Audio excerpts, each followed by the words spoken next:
Masquera say, guys, masquera say. I guess it at one day nekukurumidzanas. People must have been hungry for a life. Okay. I guess tinogona kutanga. Pane ane number here akandisira number. That phone in number. Or if I shout it out,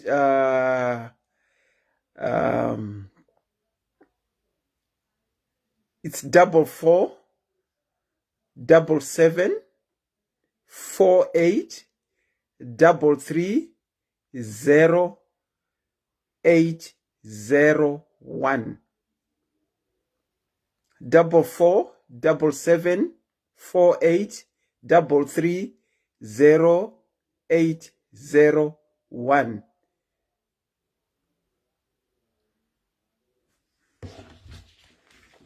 Kana paine ane number. My B Maps, how are you? Lavender Clara, how are you? I'm waiting. Oh, thank you, my tower. My tower, thank you so much. Pin number. Thank you so much, my tower. Ndakanga kuisa pa admin group kuti ndakwenda pa live. I forgot.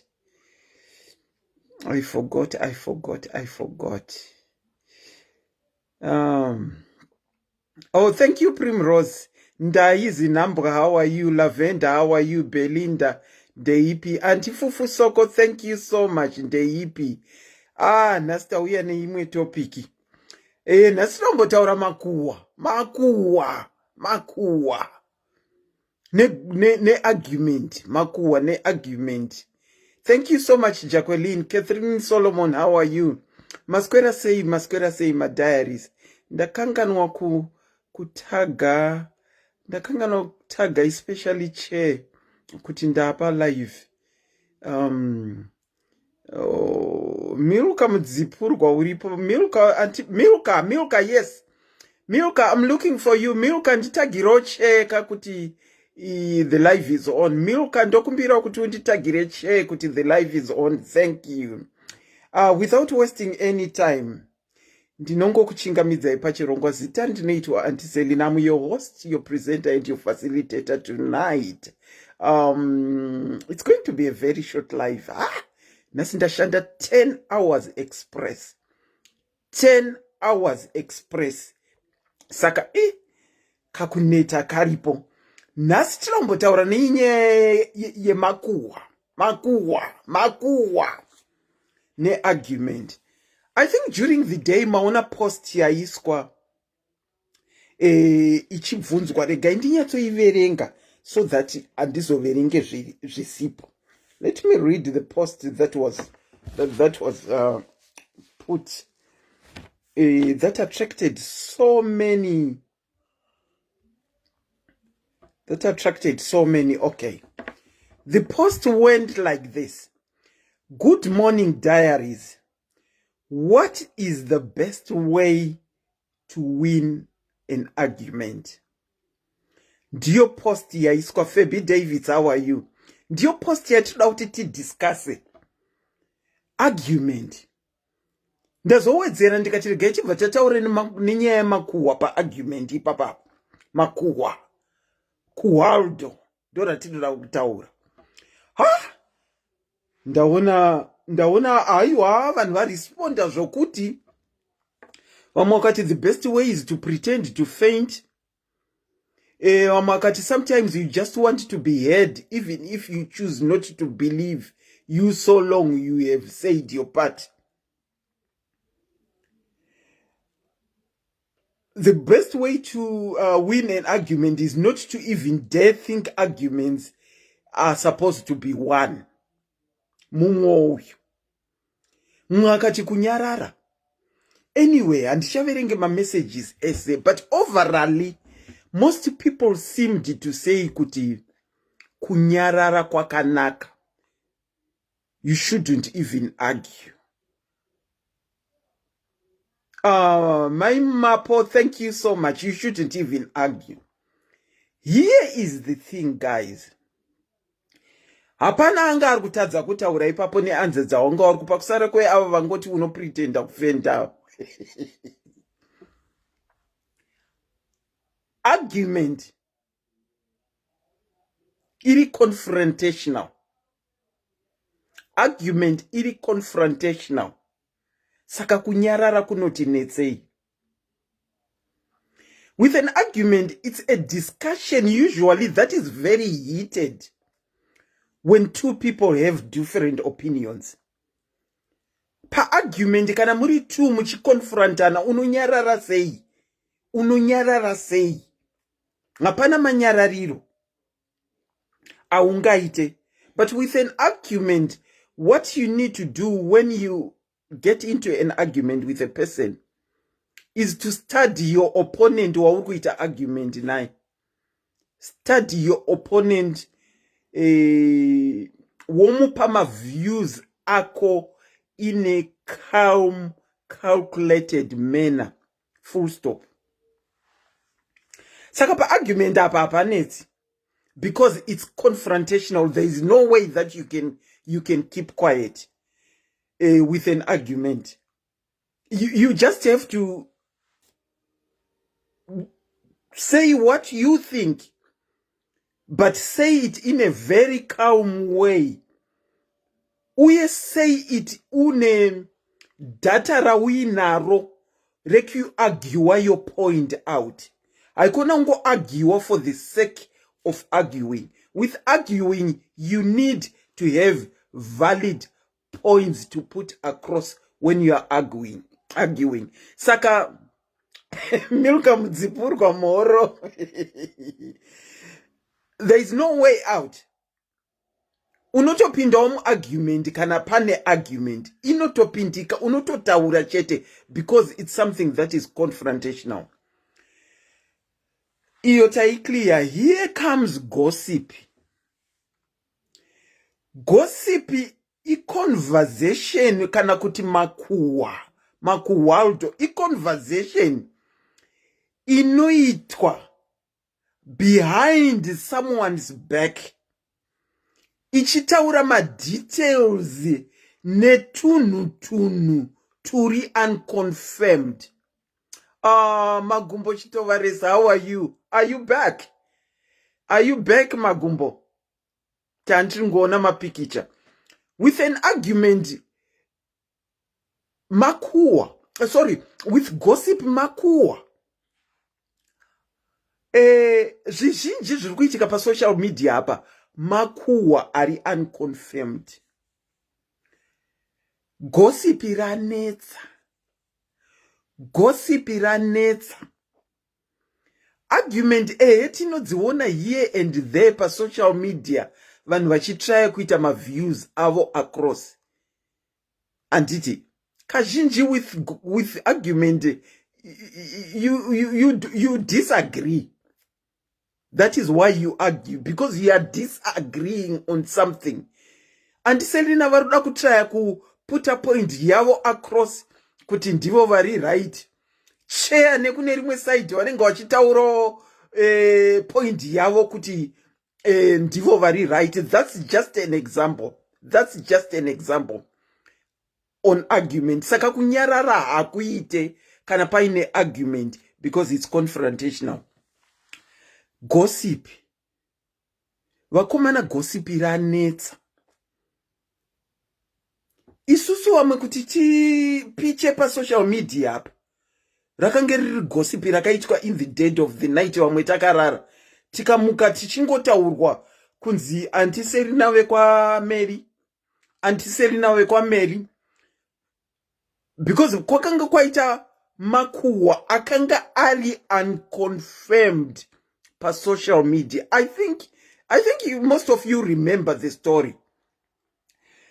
Zvakataurika manheru ndakarara ndikafuma ndichingonzi antiserina takataura nyaya dzedu kwamuri tanga tisingazivo kuti ndimi mune makuhwa kudai ini handisi kutamboziva nyaya yamuri kutaura zvikanzi aiwa ndimi. It made me end up ndakuti handizirini idea yangu iyi, I'm not the person that is being talked about. Ndo makuhwa iwayo zvakataurwa kuseri kwangu ende zvanga zviri unconfirmed, and it turned out not to be true because inini wacho ndakanga ndisina kubvunzwa. Saka ndo makuhwa apa. Nhasi tati timbotaura nemakuhwa anetsa. Makuhwa anetsa mumastriti umu. Wakamboita makuhwa here kana kuti wakamboitirwa makuhwa?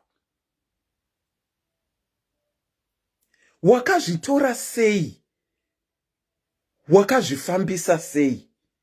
Wakanyarara here? Zvinova zvanga zviri kutaurwa nevanhu vazhinji paargument kuti kungonyarara kwakanaka. Wakanyarara here pawakanzwa makuhwa ako? Aimbove makuhwa yei kwawakataurwa? The number that you can call, or if you want to be added, you can press the green button kana uinaro. Timbonzwa kuti wakaitirwa makuhwa ei kana kuti wakamboita makuhwa ei. Ndakamirira vanhu vanofona kana kuti vachataura. Regai nditaure yangu incident. Nditori antiselina saizvozvi, but it happened a long time ago. Ndisandambofungira kuti ndichauya pasocial media. Let win Chivi. Thank you so much. Ine handina kuita makuhwa pese, but ndakadairira makuhwa aitaurwa. Ndakadaira makuhwa aitaurwa. But makuhwa aya akapedzisera angu inini. Ndakunzi ndakataura. Ndakadairira makuhwa aitaurwa. Saka kana uri wamwe wanodairira makuhwa anotaurwa, you need to be careful because mangwana uchabvunzwa uchinzi wakati. Aiwa, ini ndakatobvunzwa. Murume nemukadzi vakatomacha. Murume nemukadzi vakatouya vakanoka dhoo rangu vakati, andiselina tinoda kutaurawo nemi. Ndikati pindai zvenyu. Zvikanzi tatiti uye kuzokubvunzai. Murume nemukadzi tatiti uye kuzokubvunzai pane zvatakanzwa zvakanzi makataurwa. Vakasvika ndichirukwa musoro nemumwe musikana wandaigara naye. Wakomana kana ari papa anozviziva musikana iyeye. Ndikati bvunzai henyu. Zvikanzi makati imimi isusu tinongoita basa rekuteedzera munin'ina kana akatenga motikari yakati isitotenga. Ndikati yakataurika nyaya, titori gurupu revanhu 4. Kutaurika yakataurika. Handizirini ndakaitaura.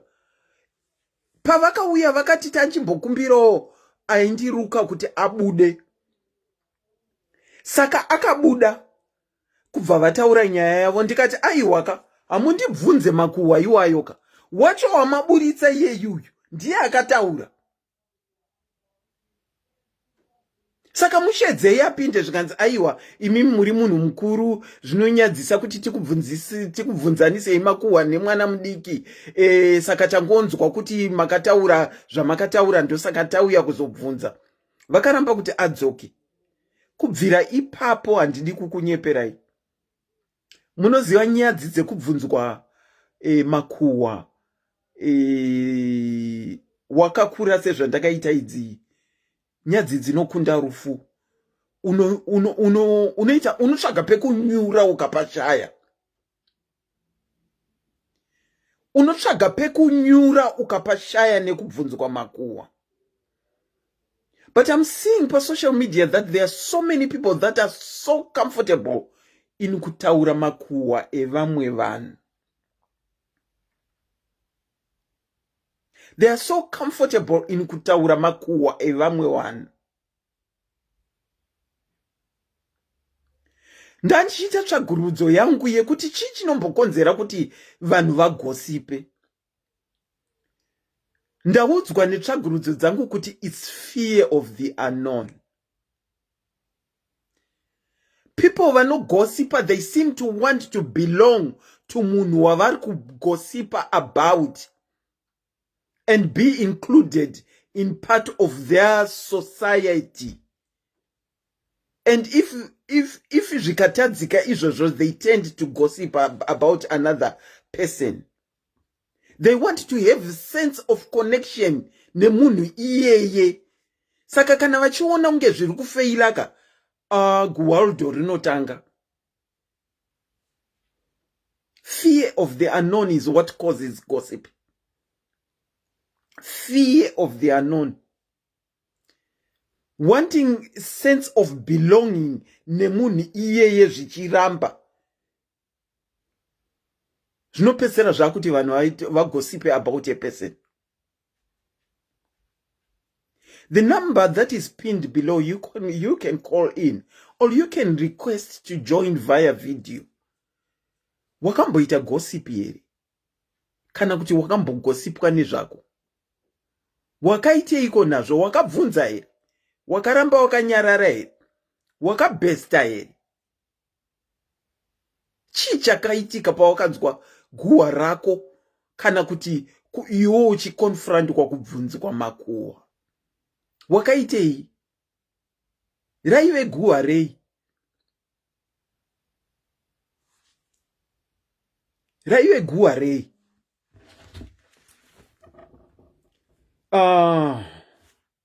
Okay.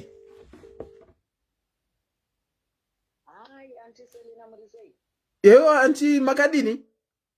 Hello. Ewo. Kwandiri kune hakuna network yakati nake. Hakuna network. Pari kunetsa network, that's why maona ndaringa but yanga ichitadza kwandiri kuti haisi kuringa saka ndakata. Muri sei? Tiri nani, welcome to the program Anti Fufusoko. Gossip kana argument. Aiwa inangu ndoda kunyanyobata pagossip ndo kwandanyanyobatikana nako. Okay. Argument asina mboita hangu argument na anyone. All right. Yeah, but it's a good topic yekuti mauya nayo ende tiri vanhu vekuti tinodzidza kune zvichapuwa nevanhu vese today. I think maZimbabweans tinodzidza zvakawanda. Ine hangu muupenyu hwangu handisati ndambobvunzwa makuwa. Amusati. Chinhu chinonzi kubvunzwa guwa chinhu chakaipa. Yes, asi hakureva kuti handinyeya, ndinonyeya. Okay. Nevanhu vandinenge ndichinyeya navo. Okay. But munhu wese unonyeya, munhu wese hapana angamboda kuti muupenyu hwangu handinyeya. But kune vamwe vanhu vane, yeah. Saka kune vamwe vanhu kuti unonyeya naye mangwana mva azvibudisa achenisa kwakati. But chandinongoti kazhinji kana waona wabvunzwa guwa kungoti sorry. Kana wanga uchiona kuti you know zvinhu zvirikutaurika pamwe wataura guwa rekuti uri kuziva kuti zvechokwadi zvinhu zvatakatotaura but zvinhu zvauya zvabvunzwa handii muri kuona. But chizhinji chacho ndikuda nchekuti makuwa vazhinji zvamamuchitaura kuti vamwe vazhinji vanongonyeya. Pane zvimwe zvinhu zvinongokandwa pasocial media zvekuti wega unoshaya kuti izvi zvinhu izvi handitombozviziva. But unoziva kuti vanhu vanoti vanenge vachita makuwa nezveupenyu hwedu ava vazhinji vanenge vari vanhu vari very close to us. Fact? Yes, vanenge vari vanhu vari very close to us. Votsvaga kanyaya kekuti inini ndakadai kuti ndirwadzise munhu akadai, because makuwa paanoitwa ndeekurwadzisa munhu, haasi ekuti anovaka munhu, ndekukudestroya. But vazhinji vacho vanhu vari kuita makuwa vanhu vari very very close to us. Inini ndakazviitwa 2018 antiselena. Okay. Ende nyaya iyi handiregedze kuitaura, ndoramba ndichitaura. Ndakarongerwa dhende nevanhu vandaidya navo vachitondinyeya ndisingatoziva. Okay. But kundinyeya kwavaita vanhu ava ranga riri jealous yezvandandichiita. Okay. But guwa iri rakazobuda kunze rakuita unge nditori munhu akaipa. Alright. I think makamboinzwa nyaya yekuti ndakanzi fraudster. Nyaya iyoyo ina nhasi saka ndakazoibuditsa this year. Okay. Ndakanyarara. But ndakaaccuswa zvinhu zvandandisina kuita until today. But zvinhu zvakatangidzwa muguwa revanhu vanga vavhura kaWhatsApp group kavo kekuronga kuti tomudhiritsa sei mukadzi uyu. Ani muri kuona chekuti ukoda kuti munhu chiisa apa pasi apa chinhu chakaitwa nemukadzi uyu hapana. But vanhu vaironga kuseri kuti kana vakanzi chiuya papublic havakwanisi kuuya. But chinenge chaunza izvozvo igodo neshanje nejealous. True. Saka ukaona vanhu vanoita makuwa vaya kakazhinji ijealous, vokurongera dhende, votaura zvinhu zvekuti zvinotanisha your name nenyaya yemakuwa yekuti wani munhu angotaura zvinhu zvimwe zvekuti uyu muri kunzwa here kunzi ari kuba, uyu muri kuona Range Rover yari kudriver ndiye unge ari kuba mari iyaya because anobata mari dzevanhu imbavha akazodai. Ndipo panototangira makuwa acho voabuilda ounza shanje noruvengo negodo. Ndo zvinozoita kuti vanhu vaita sei vapublishe zvinhu zvisina humbo. Okay. Saka maZimbabweans detantadza kuti chinjinonzi guwa munhu ese anonyaya but batisisa guwa rauri kuti iguwa usati wariendesa kunze kuti mangwana unokwanisa here kuzozvimiririrawo kuribvunzwa kuti yes because vazhinji vanobvunzwa makuhwa ngandisaka muchiona kuti makuhwa kana wakwabvunzwa chaiwo chaiwo mumwe wacho hautomboziva kuti ndakatangira papi ndakanga ndichitaura kuti because kazhinji makuhwa kuda kungoti vamwe vanhu vapesane oro tu vanhu vasawirirane oro nhinga asafarire mumwe munhu muri kuona oro mumwe munhu angovengwa ini chakaitira kuti ndinzi nditwe guwa 2018 changa chekuti ndivengwe nevanhu ndinzwe munhu akaipa. Okay. Saka chandinongoda ndingoti maZimbabwe dzide tangobatana guwa chinhu chakaipa ende kazhinji tisataure zvinhu zvatisingazive because kune vamwe vanhu vekuti vakanzi vakaitwa makuhwa ka umwe munhu akwanise kuzvitora ndoenda padepression kana kutozviuraya kana kuti chibhozi ndataurwa zvimwe zvinhu. Saka chinhu chatongoda kungoti ndechekuti makuhwa ka handizivi kuti anostopeka sei but chinhu chinonzi guwa ndiselina chinhu chakaipa chinoputsa ukama chinoputsa mamarriages chinoputsa even iwo munhu self esteem yako chaiyo chaiyo inoparara nemakuhwa zvachose. Yeah, but kune vanhu vari very very good nemakuhwa ekuti akakunzira guwa pakaona kuti believe ende akazoenda naro akabatwa kumubvunza kudai anokuchinjira nyaya zvokuti unoshaya kuti handisina ndangobvuma kuti zvaitika but ndiye anenge atanga kuti guwa iri riitike. Ndizvozvo ini ndoziva vanhu vakadaro. Ndizvozvo but chinonzi guwa kune vanhu vari very good ini ndotoziva munhu angu ndifunda kana vachitaura ndototi avaka uyu munhu aiwa uyu ndibaba wemakuhwa kwandamai vemakuhwa because haakwanisi kugara nechinhu mumwoyo make for 5 minutes akangonzwa chinhu chete akuda kutochenesa kunext door akuda kuchenesa kune mumwe munhu kuti wazonzwa here zvazonzi nanhengi zvimwe zvachinokutowedzera salt kuti akanganise upenyu hwomwe munhu.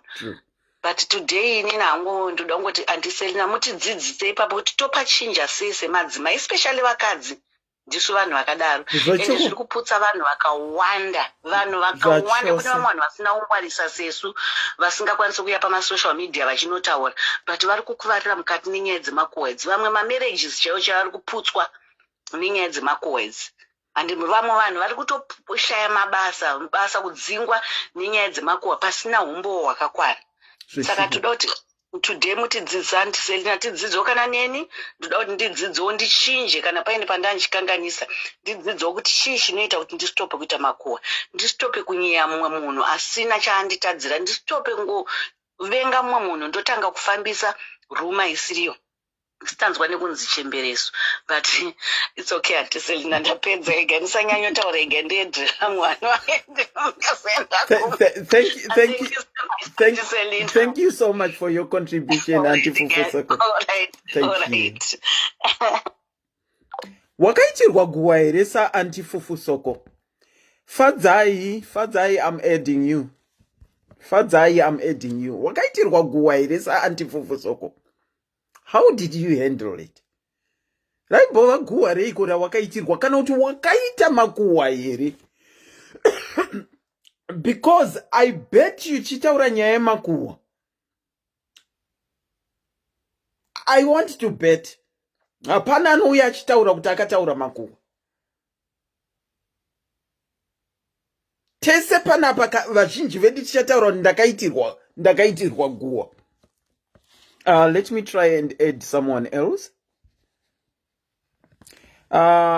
Timothy takaidzwa, I'm adding you. Mkoma Timothy pikai. Adara we Gonyeti, how are you? Mkoma Timothy pikai. Or alternatively, you can phone the number that is pinned below. Nekuti makuhwa anyanya. Makuhwa anyanya zvisingatoiti. Pane vamwe vanhu pa social media apa kana kuti imo magrupu edu atire iyo nyaya kungodzi add me pamagrupu vanoda kutsvaga dzvene. Kune vamwe vanhu vanoda kutsvaga dzvene rekuti taita live saizvozvizvi handiti ndangomenshena zita ra ndoti rani korega ndimenshene zita ra Auntie Fufusoko wabva mukubva ipapa. Ndangomenshene zita ra Auntie Fufusoko handiti kungomenshena zita ra Auntie Fufusoko mumwe munhu panapa pa 400 wedu unoona achibata foni yake kunotaura kuti Auntie Fufusoko mamuchitaurwa naAuntie Selina. as though Auntie Selina vacho vanga vari kutaura zvakaipa. I'll give an example. Takaita program ye code to code. Ndofunga ndakambozvitaura. Unobva wonotaurira kuti mamuchitaurwa. Ndinokuchingamidzai pachirongwa makadini? Maswera sei Auntie Selina. Maswera seiko. Makambotaurawo makuwa here kana kuti makambotaurwa. Chandaona panyaya iyi pane makuwa, pane kunyeya, nekuti makuwa kutaura chinhu chechokwadi chausina kunzi utaure. Hold on, Auntie. Hold on. Slow down. Dzokorodzai futi. Ndiri kuti makuwa, pane chinhu chinonzi makuwa, pane chinhu chinonzi kunyeya, pane chinhu chinonzi kunyepa. Zvinhu zvitatu zvakasiyana. Makuwa, kunyeya, nekunyepa. Okay. Exactly. Nekuti zvinhu izvi vanhu vari kuzvikanyanisa zvese vanenge vakuti makuwa hazvisiri izvo. Do you know kuti pane vamwe vanhu vanokucreatera nyaya zvinhu zvausina kumboita? True. Kutotaura kwavasina kuswera chaiko. True. Handisi. Haanganzi makuwa iyayo munhu anenge akunyepera. Handisi, ratova godo neshanje. Kuzoti makuwa chaiye kutaura chinhu. Imimi Auntie Selina mondiudza kuti munin'ina wangu mumba mangu zvakamira soso kana kuti ndoda kuita madhiri akati. Ndobva ndanoudza mumwe munhu waita guwa. Ndogosipi iroro. Unoudza mumwe munhu. Makuwa kutaura chinhu chausina kunzi utaure. Ndo chinonzi guwa. Okay. Saka mati kunyeya chii? Kunyeya manje unenge wazosangana neumwe wako kuti ningeuya mazomuona vazotenga kabhazi kuti hakuzi kuromba nekuti ndakamboona vakapfugama pasi pemuti. Kunyeya, kusanganisa nyaya, kuve ndingati kudiko, kufungira zvinhu zvipanenge pane 10% yechokwadi. Of course ndinenge ndatenga bhazi, but makuwedzeredza neumwe wako kuti bhazi riya ndariwana sei, ndaritenga zvaita sei. Muri kunzwisisa? Mari yachona anga aiwana kupi, aiichengetera kupi mari yachona. Izvo inini pamwe ndine mapersonal kaakaunti kangu kandinako. Pane zvinhu zvitatu zvakasiyana. Pane kunyeya, handiti ndo zvinoita izvozvo. Kunyeya futi kwakada kufanana nemakuwa futi, nekuti kutaura zvinhu zvinenge zviripo paground. Nekusafara mukati. Ndaifunga kuti chinhu wani kunyeya nemakuwa ini. Hazvisi zvinhu wani. Because kunyeya, you are talking behind someone's back, isn't it? You are talking behind someone's back, but zvine kakusiyana. Okay. Zvine kakusiyana. Guwa tati kutaura chinhu chechokwadi chausina kunzi utaure. Guwa. Kunyeya kutaura zvinhu zviri paground, even nyange usina kuzviudziwa. Ndaona imisisisi Auntie Selina matenga benzi yenyu. Handakutoenda kune best friend yenyu kana kuti kuno umwe munhu kuti mavaona yaotengwa benzi ya, but ene vanenge varomba. Anti maonzwisisa, hamuna kundiudza inini. But hamuna kumbovira mandiudza. But auntie ukatarisa dictionary, the word gossip, which is makuwa, it's a conversation about other people involving details that are not confirmed as true, which is kunyeyaka. Nekuti apa taakutaura isusu right zvatinoita. Isu of course zvakanyogwa mudictionary. Vanhu meno mudictionary zvakanyogwa. But pane nyaya yekuti munhu anomhanyisa nyaya yandinenge ndamuudza. Irinonzi chiiroro. Igossip futika. Igossip, which is kunyeya. Saka zvine paviri. Kunyeya kwacho kuri paviri. Asi zvinenge zvinongori netuma departments twakati siyani. Sekuona kwandakaita inini. Okay. And then pane vanhu vanonyepa futi. Kunyepa futi harisi guwa. Pane mumwe munhu anongokreatera nyaya yeruvengo chairo. Kungokucreatera nyaya. Asi vanhu vanoti kwai pane choku, kwai pane panotaurika, pane element yechokwadi. Pane pakuti imimi sisi Auntie Selina handiti ndine murume wangu ndoda kupa example yekumamarriage nekuti ndokunobva amakuhwa akanyanyisa steri. Okay. Handiti ndine murume wangu inini kana kuti rega ndipe example yakaitika pandirini. Ndandiri mumarriage, murume wangu akaenda kuBotswana pandandiri mumarriage, akanotuma baba vekune imwe section taigara munharaunda imwe chete. Baba ivavo vakauya nemukadzi wavo, vakauya nemukadzi wavo nemota, vakaburutsa magrosari avanga vapiwa nemurume wangu. But kubuda kwazvakazoita manje kwakanzi, nekuda kuti ndaizikanwa ndonetsa nemurume wangu, kwakanzi ndiri kudanana nechi nababa ivavo nekuda kuti mukadzi wavo asiri akabuda mumota achibvisa zvinhu kuzanga akarara kubackseat.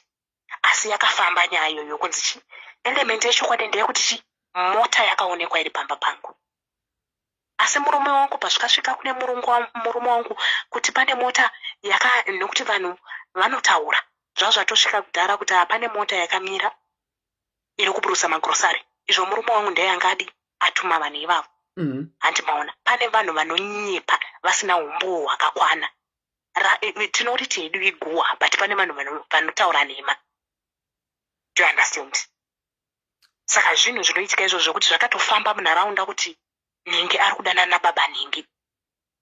Asi aiziva tisu tiri 4, mukadzi wavo, murume wachona, ini nemurume wangu. Handimaona. Saka unonyarara, but as for me manje, ini ndikataugwa something, let's say wanditaura, ndaziva kuti wanditaura, ina hangu Auntie Selina, handikurevera nemaina nyarari. Munaita sei? Ndinobvunza asi ndinobvunza ine good way. Ina handinyarari ine handidi kureva nema.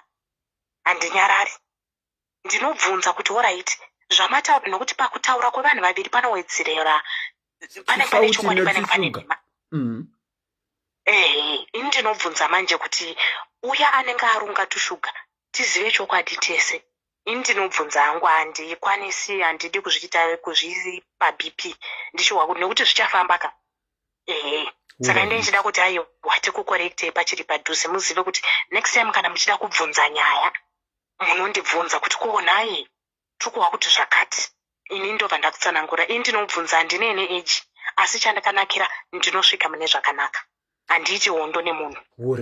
Asi manje muhondo kuzoti handisati ndamboita hondo nemunhu. Asi ndakuona futi mapinduriro auchandiita. Ukada kutondipindura zvechiwaiwai takutangira ipapo takutodhonzana makola. Zvechiwaiwai. Zvechiwaiwai zvekuda kuti ndabvunza zvakanaka kuti naye Auntie Selina, naye Auntie kundikunzwa kuti makazoudza Ningi kuti zvakati kana kuti nyaya ndokuinzwa naNingi. Ningi wari kuti akaudzwa naNingi. Nemama toti hande zvako saka wanga ufunge ndakutopfeka mapatapata nekuti umbakonya kuiri ndege. Ndakutosvikapo kuti tiwisane. Alright. Ndo zvandoita. Munenge munosaunda unge munotozosvika kusvikira muzvibhakera. Handitosvikiri muzvibhakera, ndiye ndasvika kwakuti aiwa approach ndinoaproacha mune zvakanaka nekusvika ikoko zvakanakisa zvakanaka ndoti aiwaka takutotanga kutotsiurana kuti iwo mupinduro wandiita iwo handiudi ndibvunze mune mune zvakanaka. Okay. Unondibvunza nekuti inini kutaura chokwadi ini kana ndichinyeya hazviri kuti handinyeyi Auntie Selina, asi ndinonyeya zvinhu zvechokwadi ka. Auntie Selina ndavaona vatenga mota. Aiwa Mwari ngaakudzwe. Umwewo kana ataura something bad, kana mukangoti unganzi plus ine handidi zvekubvunza futi munhu ari wani ka andoda naye akandibvunza akandiudza wachona tei tiri pamwe chete kana ari conference call totoita. Ina handinyarari handidi. Saka machipa kunyeya apa pane kunyeya kwakanaka. Pane kunyeya kwakanaka kako kuti pane kunyeya kunyeya munhu usini naye ndokwanisa ngokunyeya ka Auntie Selina moziva. Okay. Ndokwanisa kutokunyeya nefriend yangu kuti Auntie Selina aiwa akusi kunyeya mune zvakanashata.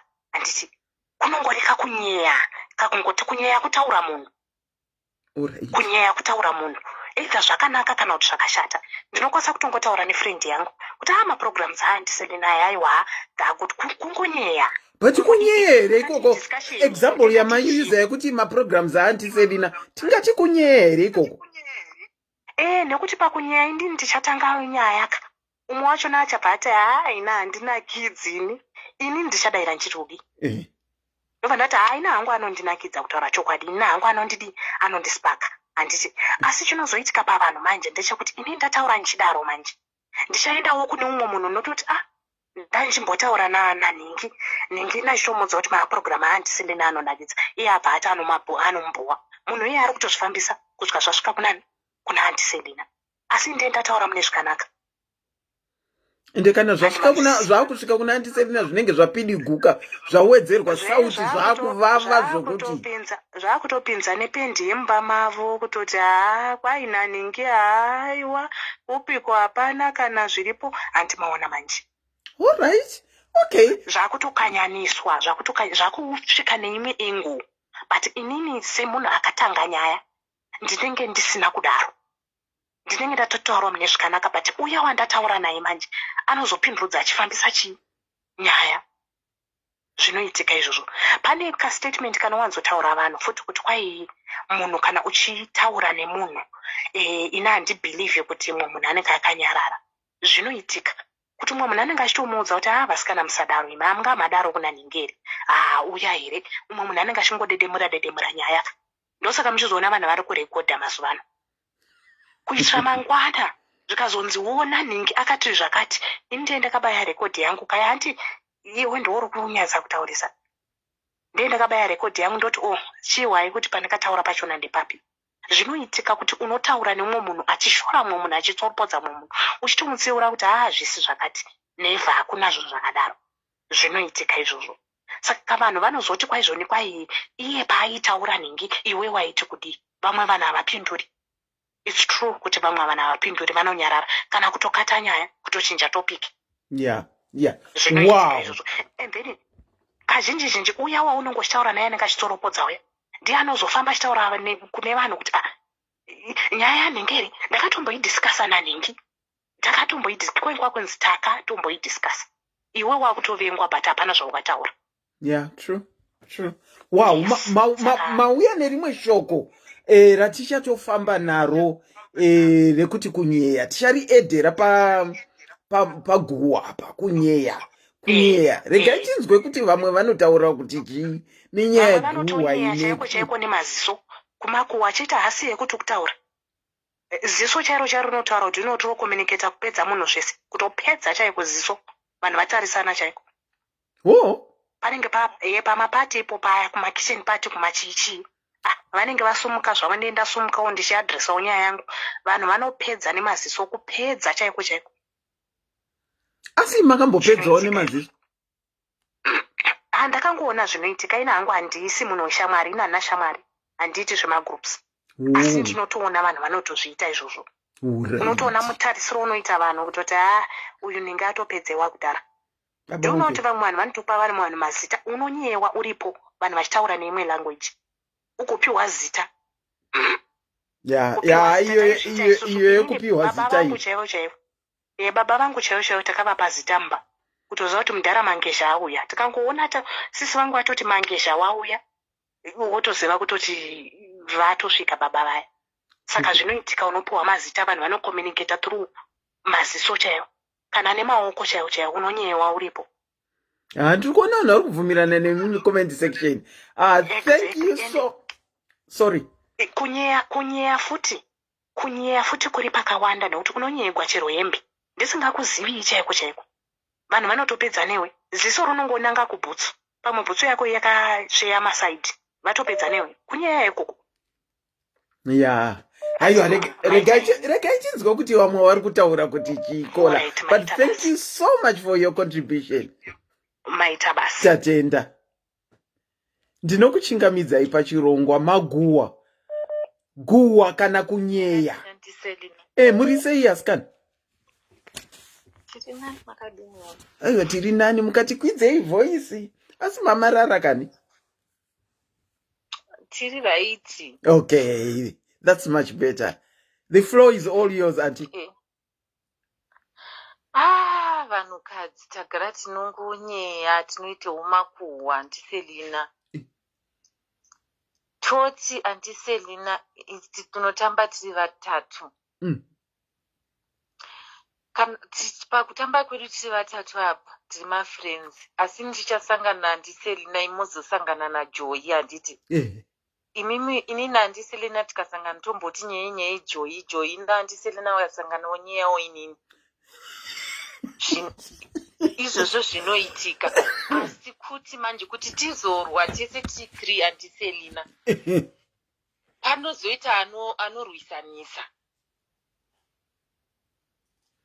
muri kuwisisa okay apa muri kutaura nenyaya yekunyeya kapa kunyeya kuti vanhu tagara tinonyeya asi kuti ndangoita example yevanhu 3 kuti tikutamba tiri vatatu pane 1 anenge akashata pau3 hwedu anomhanya oenda kuna andiselina odzoka kwandiri amhanya nezvinhu na andiselina odzoka kwandiri ndiye munhu akashata iyeyi right inini handisi kuramba ini ndinotonyeyawo ndichitoitawo makuhone vamwe mati kudi dzokorodzai mati munodi ndati mapuwa ndinotomaitawo nditonyeyawo tichitodidi nemabhururu tichitodidi ndokurarama kwatioita munorarama nemakuwa nekunyeya aiwa tiselina ndingoreva kuti semunhu wechikadzi munotongoitawo kana una bhururu wako kuti iwo wanzwa here zvakati you know asi kuti izvoni inini manje ukazouya uchindibvunza manje ini handidi zvekuswerobvunzwa zvisina basa tototanga totomborovana tozotaurirana kuti chichukunini unenge uchindibvunzei inini handitombodi kubvunzwa zvisina basa unototanga tombopedzana nemunhu wako akuudza ikoko kozi ndenda tokangano ndakambotaura ndichiti chi ndototombotanga tatombokiyana unenge uchiya uchibvunzei plus ini ndikanzwa nezvangu kuti ndataurwa ndiselina handimbobvunze gara ikoko nenyaya yako hamubvunzi handibvunzi zvisina basa tangira ipapo saka regai ndingokupai zita rekuti joyi pashow ndotora miruka panapa tiri vatatu inini imimi joyi namiruka tiri vatatu antiselina vanyeya joyi namiruka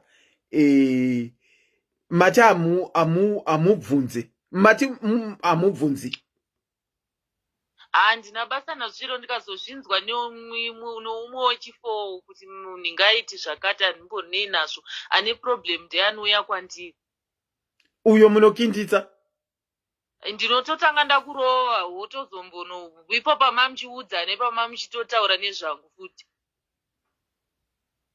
asi makambobvunzwa makuwa here ini ndiri munhu ari straight forward ndiri munhu anongotaura vanhu ndinotongozika moti patomborina guhwa memwana atotaura ndozvitoripo munongotaura ndiri vana mafira kureva totongotaura zviripo takatozvinzwa izvi kuti kwai yakamitiswei ipapo hatitozombo plus ukatozouya futi une bhepfefe ndinotozokindisana newe unoenda wakarumwa zamu uchinoratidza baba ini chinoratidzawo baba mhino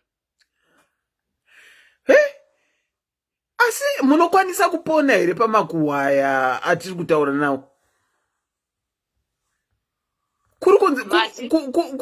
kuri kunzi madzoreka munokwanisa kupona here ipo pamakuhwa nekuti mati imi hamuna kana kutomboramba ndimi vanhu vakanaka wekuti ini hangu ndinoita ini zvinopana wamwe vanobva kuti ini handiiti makazvinzwa here imi kuti kwai murume wababa vaanodanana nemuchimusikana chekutaundi takangonzwawo isu kutaundi ikoko ameno ikoko ameno kuti chokwadi here takangozvinzwa muda kuti titese uda uya uchitibvunza zvinhu zvandakatonzwa ndinokonana newe pamwe zvinenge zvisiri zvechokwadi saka munhu ari kuuya uzobvunza ameno ikoko tichingonzwa tichinda tichingotaurwawo tichienda asi nini zvangu ndikatotaurwa ndakana dhiri nazve wow Kola mandisekesa nasi. Thank you so much for your contribution. Iri bond. Alright, take care. Hanzi ndinotaura kuti makazvinzwa here. Ndinotaura asi handidi kubvunzwa. Kana zvangu zvataurwa haikona kuuya nazvo kwandiri. ndikolawo apo. Hello, ndinokuchingamidzai pachirongwa. Ndinokuchingamidzai pachirongwa makuwa nekunyeya. Selina. Tiripo makadi henyu asikana. Tiripo nasi matsika matomatisi edu mapinda mugadheni. Asi muri mugrupu remakuwa? Ispoti kani anti Selina. Mati? Ispoti. Oh. Ispoti kuwa ispoti endi rinotopedza stress endi isusu edu vamwe patinoita makuwa acho. Regai tibva tangogara tati atiwanzo create nyaya. Asi kuti nyaya dzinoitika idzi ndedzekudaisowo. Kana uri weguwa unotori netimu guwa. Haungoudzi munhu wese wese kuti wabata guwa unotoziya timu yako. Kuti timu yangu yekwakati. Ende uchitoibvunza kuti ko timu mamusandibatisa sechi. Rakadai. Timu yotozokuti isusu tanisina kutomboita se kuribata. Mhero zvazvitongoita. Ispoti chinhu chekungofara nacho zvekuti something chekuti ruzhinji rusave worried about it. Zvinhu zvekuti vanhu munotogara mototaura guwa, but usually panobuda guwa pane kamoto kanenge kaitika kuti muzoona paita smoke. Alright. Hazvisi zvekuti mostly inini hangu ndirini seni haticreate nyaya. Ende chinoita ndechekuti isusu veguwa chairo chairo ma-experts eguwa tinogara ne-V11 V11 zvekuti ukatiwira futi uine bhepepe ka maybe utori ne-V11 rako rausingadi kubuda. Ndoveve patinoti wauya uzotibvunza mamwe makuwa zvekutaura kuti korako rekurara nababokiseri ukuririsi. Tinogara tinadzo dzese. Kana tiri mudhorobha rese tinaro muhomwe. Ingori spoti. Hapana hatizi hamfu hatizi chi. Ringori spoti. Ende mukatinzwa tichiseka anti.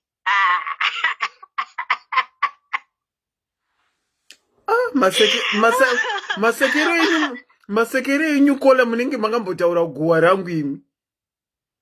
Handisati hatisati takubatai muri kure manje. Daiva muri padhuze izvozvizvi tiine nigirigiri tiine renyu bepa.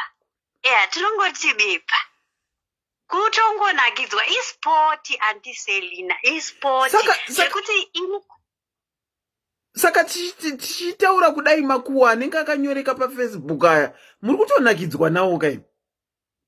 Kutoseka kutopera stress zvedu because anti Selina zvakakufara kuri kuti nderangu razokandwa handiti. I'm one of the people vasingatomboita sei vasingatobvunzi anything, but ndikangozivawo kuti ndinenge akanda handikandiri because usually kana ndakandirwa ndichatsvaga kuti handikandira ndiani. Akandikandira yeye make sure kuti hana rake kana kuti hana secret yake yaasi kuda kuti ite ibude, because usually nyaya dzeguwa tinobuditsa secret. Munhu yanga asingati kuti ibude, but mostly vanhu nyaya dzenyu ndimi munotiunza. Because you tell somebody, unoda kuti ndikuchengetere secret yako, but iwewo muridzi watadza kuita kuichengeta. 1. Number 2, mazuva kune ka weakness karipo kemastatus. Unoziva here kuti tinogona kubatanidza nyaya kubva kumastatus. Because some people kana vachifara mumba mavo unotoona kuti murume nemukadzi nhasi kuripo. Kana vakasuruvara unotoona futi nepastatus kuti hadasi chakaita takachaya. Isusu tinobva tabatana mahere timu wamboona status here yakanzi kudi manya isati yabva. Saka pandaisekwa dhirezi rangu reyelo riya maitobadukawo nekutoseka kaipo paya pakaitwa guwa dhirezi zichii makatonakidzwa makatofaida nekuseka kapaya. Andiselina kutaura chokwadi handiti. Ndisu tinowanika mugurupu rese riri paFacebook. Any group unotowana tirimo. Tinongokomenda zvaenderana nezuva iroro, nothing special. Kana zviri zvepaFacebook. Asi kana zviri zvemuno muarea manje zvazvekuita zvazvekuzivana. Ende isusu timu guwa usually tinenge tine bepa retown yese. Zvekuti mumwe munhu chimwana achifamba nokuti munhu ari kufamba zvake fanike vanonyanyoda kuzvimisa-misa kana kuti kuvhaira chichi. Pamwe munhu anozotanga kutozozvimisa-misa nekuvhaira chichi hanini. Isusu tiri kumuziva zvambotaurwa neveve kuti tinenge vakunyewa nemaziso. Zveshuwa tinogona kupedza nemaziso. Tobvunzana kuti ndovapi kuti ndovaiva vakaita so. Yeah. Ingori sport totokuwara nekuseka. It's just like vanhu vanoputa mbanje. It's very difficult kusiya. Ingori sport. Pane time yatotombozviudza vega kuti ndakuda kutendeuka. Ngaringoti rabvaruka pano guwa muone zvarinoita. Saka mugrupu renyu remakuhwa iri nekuseka ipo pasocial media muchiseka vanhu muri vangani? Muri makawanda sei? Usually vanhu ndiri kutaura varipo. Ndinenge ndichitaura vari muarea mangu. Vanoziva vatinoziva muarea mangu. But zvepafacebook zvizhinji imimi mukatozvitarisa antiselina kana kungoti pamwe hamusiwo mumagroups akawandisa. Asi kana muri mumagroups akawandisa, you discover kuti there are certain names that appears a lot. I'll be honest. Certain names that appears a lot in every group. That name you find it. And you are one of them. Yes, auntie. Okay, I get you. Yeah, and it ends up here talking a tag team. All right. But like again, pay my examples like these celebrities and this. Atiwazire, atina kukura navo. There is nothing personal about it at all. Kungoti ukaona chakandwa chiripo. Wotomhanya kutag team yako. Pandi munoziva tag team. Unotoona munhu akaroverera kana 20 vanhu so. Achivashedza kuti mhanyai. Kunokuita chi? Kwaita guwa. Ingori sport. Kola. Kungonakirwa. Ndopamunoona kuti tinokutukira sikorokoro yako handiri. Ina handina kana bhara. Kana pasikoro. Asi wangokandawo pamwe chirenji rovha chako changodai. Tochifamba nacho tichifamba nacho. But come uya unditsvage kuti ndine unotoona kuti nditorina bhara handina kana pasikoro zvo. Kutongonakirwa. Kutoseka zvedu michato yevanhu nemakeke evanhu. Isa hatina kana muchato handina kumbobvira tachata handina kana keke racho. Kutongonakirwa. Musazvitora serious. Kola, how old are you? 38. What? 38. And what do you benefit out of all that you have said? What is it that you are benefiting? Inganda kudzai kuti sport. How many Just children? like the way I'm not enjoy golf, the way I'm not enjoy running, the way I'm not enjoy netball, the way I'm not enjoy things. It's just no sport wokwacho. Chet. Mune vana vangani Kola? Indine one. But 20 years. Mwana ane 20. Yeah, I'm 20. Muri a mother of a 20-year-old. Yes. Mwana ari kupi izvozvi pamuri kutaura zvamuri kutaura? Mwana ari kuchikoro. Ari kuuniversity. But chiona manje Auntie Selina, let me give you a hint. Kana ndichitaura kuti guwa remuarea mangu, yes, ndinenge ndine mafriends, tinovisita, tinotaura pamafoni, handiti? But mostly repafacebook, ndisi vaya vemaghost account. Because nechitoziva kuti imwe behavior, kana kuti rimwe answer yandinopa ipapo, ndisingatombodi kuti mwana wangu aizive. Saka ndisi vaya vemaghost account zvokuti even kana mune maghost mangani? Kana 5.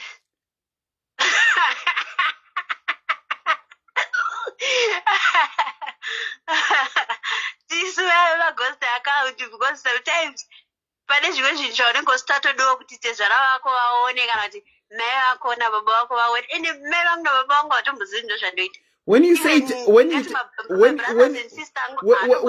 you say tezvara, are you are married? Yes. You are married?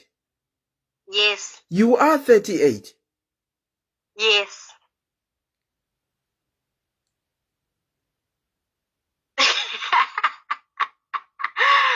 zvezvo zvimwe zvimafoto zviya zvamunoona muchinzi ndo vanhu vari kukutambudzai pafacebook ava or whatever tinenge tingoriwo vanhu vacho.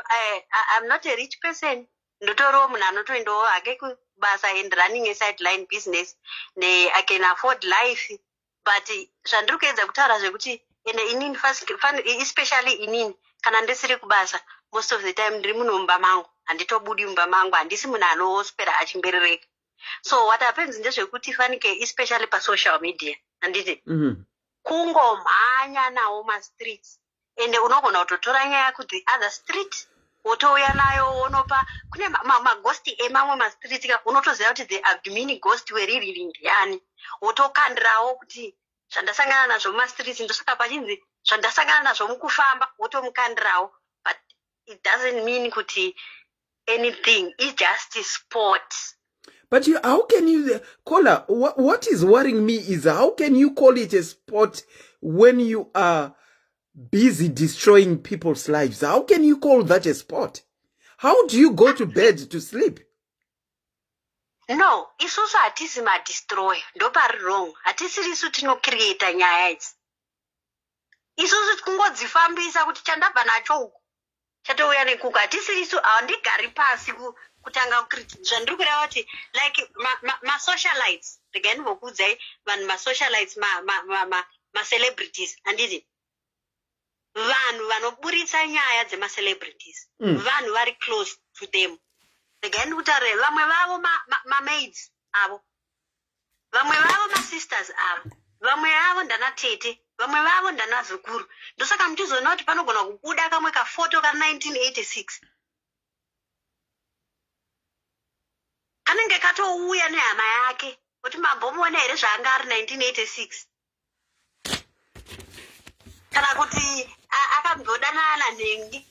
Munofunga kuti isusuwo zvedu tinenge tazvizira kupi zvekuti imimi handiselina muine 14 years makamboite tinenge taziva? Okay, mune musina kuzviziva. Okay, all right, Kola. Hama dzenyu dzinenge dzauya nazvo. All right, kana hama dzangu dzauya nazvo imimi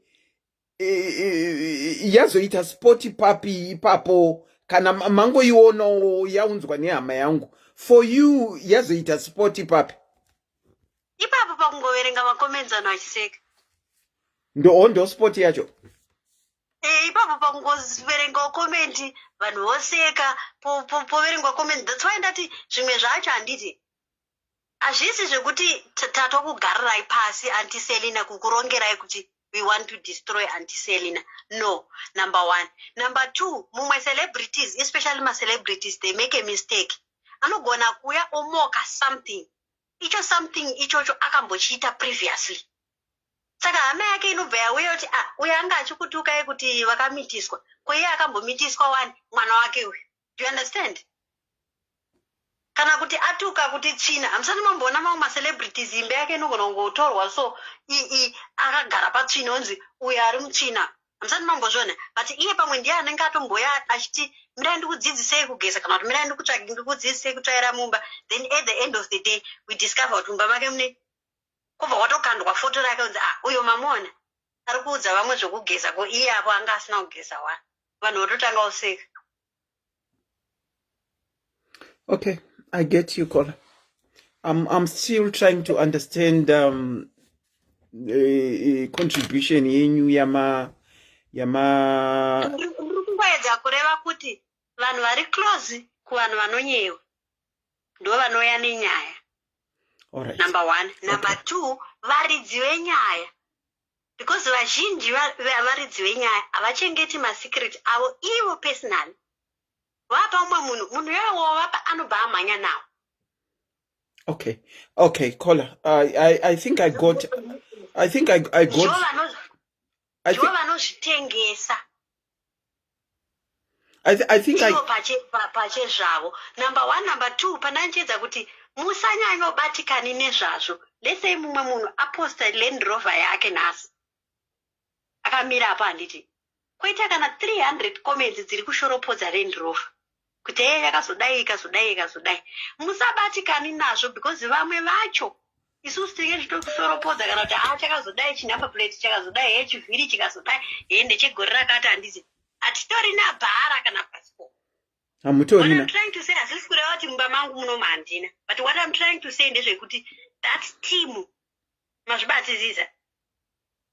I'm That trying. team iyoiya inenge ichiseka kana kuti tikuseka chimuchato chanhengi. You understand? Munhu asina kutombobvira atochati zvamuchose. Who is better here?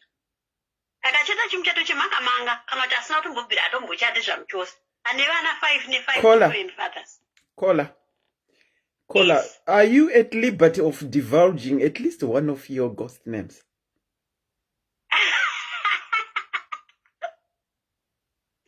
No, Auntie Selina, no. Ndekukutandarira kwangu ko. Okay. Okay, I got what you were saying. After this live, ndokumbira kungotaura nemi kambichana. Oh, kambichana. Yeah, after live, I'll call you after live. Is that okay? Oh, all right. Kuno kundapa dusangu nekurara because Kana ndozokufonera imangwana. All right, we talk mangwana maskat. It's okay. All right, take care. A very good All night right, thank to you, Auntie. Thank you, but musawariswa na vanhu vemakuwa ndapota. Do musawariswa nevanhu vemakuwa. It's just a sport. I'm not even worried nevanhu vemakuwa because I don't know. Ndikutoudza the nation as it is. Kuti musapinzwa mumagumbezi nevanhu vemakuwa. It's just a sport. Most of us, we don't know you. Especially kana ari ma-celebrities. We don't know you. Yes, tangona chidress. Then nacho. Ipapo ina handitorina kana nedress racho. Ndikutotonhorwa. It's just a sport. Totoseka, that's all. Yeah, muchitoseka yenyu at the expense of someone. Muchitongoseka yenyu. Ndosaka ndatotaura kuti vasabatikani kana kuti vasazvitori serious. Because most of the people who are laughing at them, they are just nothing. Okay, I'll speak to you, Mangwana Kola. Thank you so much for your All contribution. right. All right. Thank you, Auntie. All right, bye.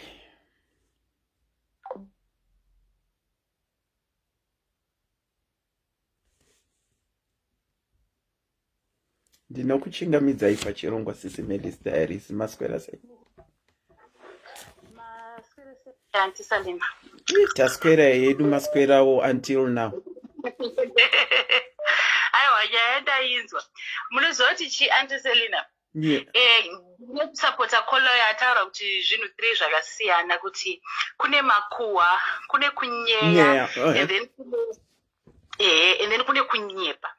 Right? Isu mukatarisa magariro ataiita vanhu kubvira kudhara nakudhara. Chinhu chese chatinoita chakasurviva kusvika panguva yatiri inoi. Chine reason yachakaitirwa for evolution. Handize kudhara taigara macommunities are enclosed. Vanhu vaigara kuti community iyi munenge muchigara mese makawanda mu one community. Ava vachigara mucommunity. Saka kwangu kusina social media. Kwanga kusina anything chimwe chaiitika. Chaita kuti vanhu vaziviswe zviri kuitika munzvimbo dzavanogara. Saka the only way yanga iriko yekufambisa nayo information yezvinhu zviri kuitika munzvimbo yamunenge muchigara iyoyo anenge ari makuwa. Kuziguwa kutaura zvawaona zvaitika. Kunyeya manje unenge wakuedhera opinion yako iwewe paguwa rawanzwa. Okay. Ndo zvinenge zvichiitika izvozvo. Saka izvozvi manje makuwa manje zvaakuitika pasocial media. Kudhara zvaingoitika munoitana guwa muri muka community kenyu imimi nehama dzenyu nanabamukuru ino anin'ina wako nevakoma wavo muri panzvimbo vari kuitana mega. Our community yavo vari kuitanawo vega. Changosiyana apa ndechekuti guwa manje ra-international. Chinhu chaitika mucommunity iyi kuvanhu ava chikangotaurwa chete chaenda pasocial media, munhu wese akutozviziva, munhu wese akuisa opinion yake imomo. Saka kola ataura pekupedzisira apapa, munhu ari kutongoisa opinion yake paguwa ritoripo kudhara, munhu ari kunyeya publicly. Ofuchi isusu kudhara tainyeyawo uchiisa opinion yako muri panzvi, muri vashoma nevanhu vavaiti shamwari dzako. Ende guwa rino charakanakira necharakashatira. Unoona mwana achibatwa zvakaipa ubva ataura kuti amai nhinga vanobata mwana zvakaipa. Uyo ane zvaanozivawo akutaura opinion yake pane zvinhu zvataurwa zvezvekuti ini hamuzivi here kuti kwaakambobvawo akambosiya akuvadza umwe mwana kozi aisamubata zvakanaka. Handiti waakutofamba manje kuti uyu mukadzi uyo ndiye wekubata vana zvakaita sei zvakaipa. Saka kana chiri chokwadi atosevha community. Ana mafira kureva vaya manje ndo vanozonokonfranta munhu yavo muti iwe tanzwa kuti zvaungofamba kawo kuti haubate mwana zvakanaka. Handiti mukadzi uyo mukugara nemwana uya manje haachaita sei haachabata mwana zvakaipa kozi ari kuziva kuti kune vanhu vari kuita sei vari kuona. Saka mukuona guwa ranga rine charakanakira necharakashatira. It's only kuti tapinda musociety iri different. Okay. But kutora hunhu wanga tinawo kubvira kudhara tichiuya. Ini ndinoita makuwa, ndinofambisa nyaya ende ndinoita neshamwari dzangu, handizoenda pasocial media ndinotaura nyaya. But ndine shamwari dzangu dzanditori nadzo nemunina wangu naamai vangu. Ndikanzwa nyaya ndoya ndosvikuti manzwere zvaitika kwakati ndovaudza. Pedzezvo ndoisa opinion yangu inini pamusoro. Okay. Panyaya ndanzwa iyoyo ndotaura kuti asi haini ndinofunga kuti zvakadai. Imi mukati mari iyoyo mota iyoyo akaitenga nei? Munhu uyu anongoshanda basa rakadai rinokwanisa kuti atenge mari. Amai vangu kana vane opinion yavo taura kuti ndakambodzwa kuti andazei anopinda. Mukunzwa? But kune vanozoita zvekunyeba manje kugadzira nyaya. Aigadzira nyaya ine shamwari dzako vobva vaplana kudestroya munhu. Aya asisiri makuwa atoma nyepo ende haana chaanobenefita society. True. Very true, Kola. Very true, Kola. Saka atori nepurpose yaanayo musociety yatinogara. Zvimwe zvinhu hatimbofete takazviziva anti Selina. Dai pasina nyaya yekuti vanhu vanotaura makuwa. Of which tinofanira kunge tichizviziva. Saka vanhu vanozokanganisa manje vanhu vanozoita kuti zvoni guwa riya rakunodestroya upenyu hwemunhu because vakuisa opinion yavo netumwe tunhu pamusoro tushuga nesalt nekunoudza vanhu vari unnecessary kuti vanzwe zvinhu izvozvo ivo vanga vasingafaniri kunzwa nyaya iyoyo. Okay, all right. Aya ndo mafungiro angu inini. Thank you so much for your contribution, Kola. Maita basa. Okay, Auntie. Okay. Thank you. Here is my problem. Ndadzikira mweya wangu waderera, to say the truth. Here is my problem. From all that she was saying, do you know the program yatakaita? I'm not trying to diagnose anyone anything, but do you know the program yatakaita the last time when we were talking, when we had that lady who spoke to us in depth about some things? I don't want to mention it. Inini ndokwandatosvika. You might see me nchita unge ndaderera, but inini ndatosvika naye kwandatosvika ndatoone dzimwe pfungwa about the lady that we were speaking to. So hey, I'll speak to her kuseri and hear more. But pfungwa dzangu dzatokumwe other than zvanga achitaura achiseka apa. Ndinokuchingamidzai pachirongwa SIS MELLY's diaries. Hello, Andis. Makadi ko Andiselina. Tiripo makadi Majumbe. Tiripo hangu. Murukundinzwa. Tirikukunzwa yase mune flu kani? Ndimba uropa kurwadza. Oh, shame. Sorry. Get well soon. Thank you. Chatsvaga mapirisi mangwana. All right. The floor is all yours, Majumbe. You can go on. Ndada kutaura hangu nevamwe vanhu vanoita chinakira. Ameno munozviziva here chinonzi chinakira. Ameno isusu ndo zvinotaura pachindau. Chinakira ichi chinoreva kuti umwe munhu anonyepa kuitenge munhu wakanaka pamberi pemunhu. Asi kana behind the back otanga kutaura zvakaipa pamusana pake. But kana aripo anoda kutaura zvakanaka. Saka manje chinakira ichi chinoita kuti anotaura behind the back. Munhu uya wozozvinzwa anogona kufungira umwe munhu. Afungira umwe munhu otomutsamwira. Asi munhu anomunyaya ari kugara naye mumba anaye ipapo. Asi nokuda kwokuti munhu ane chinakira chinokonzeresa chinakira ndechichi, anotya kuti ndikabuda pachena ndinozovengwa. Maybe umwe munhu anotya kuvengwa nemunhu anozikanwa, maybe necelebrity, maybe nesinga.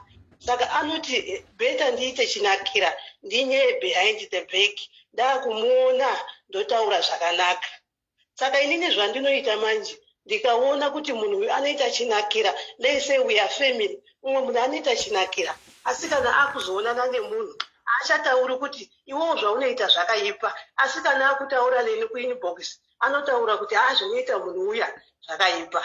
Saka inini ndinotepa munhu, ndoforwarda kana audio yaanenge andipa, kana kuti kumutepa achitaura pafoni, kuitira kuti munhu uya kana akuvenga azovenga tese, because anogona kuvenga one munhu achisiya umwe munhu every day, nokuti ane chinakira. Ameno mapanzo kusaireba. Okay, chinakira tingati iguwa here nai Madhumbe. Chinakira zvakangofanana, I think zviri musame squad nemakohwa iwawo, nokuti apa tangati chinzwa makohwa aitaurwa nevamwe vasikana achitaura kuti ane mapato akasiyana siyana. Saka icho chinakira ichocho tinogona kutochiisawo kumakohwa, nokuda kwokuti munhu uchataura munhu behind the back. Kana munhu akumuona anoda kuedza kuti akanaka. Let's say kumachechi kuya, umwe munhu ane chinakira anotonyanya mufundisi, anotya kuti nditaure pachena ndinobviswa pachigaro. Okay, saka I think an explanation yamapa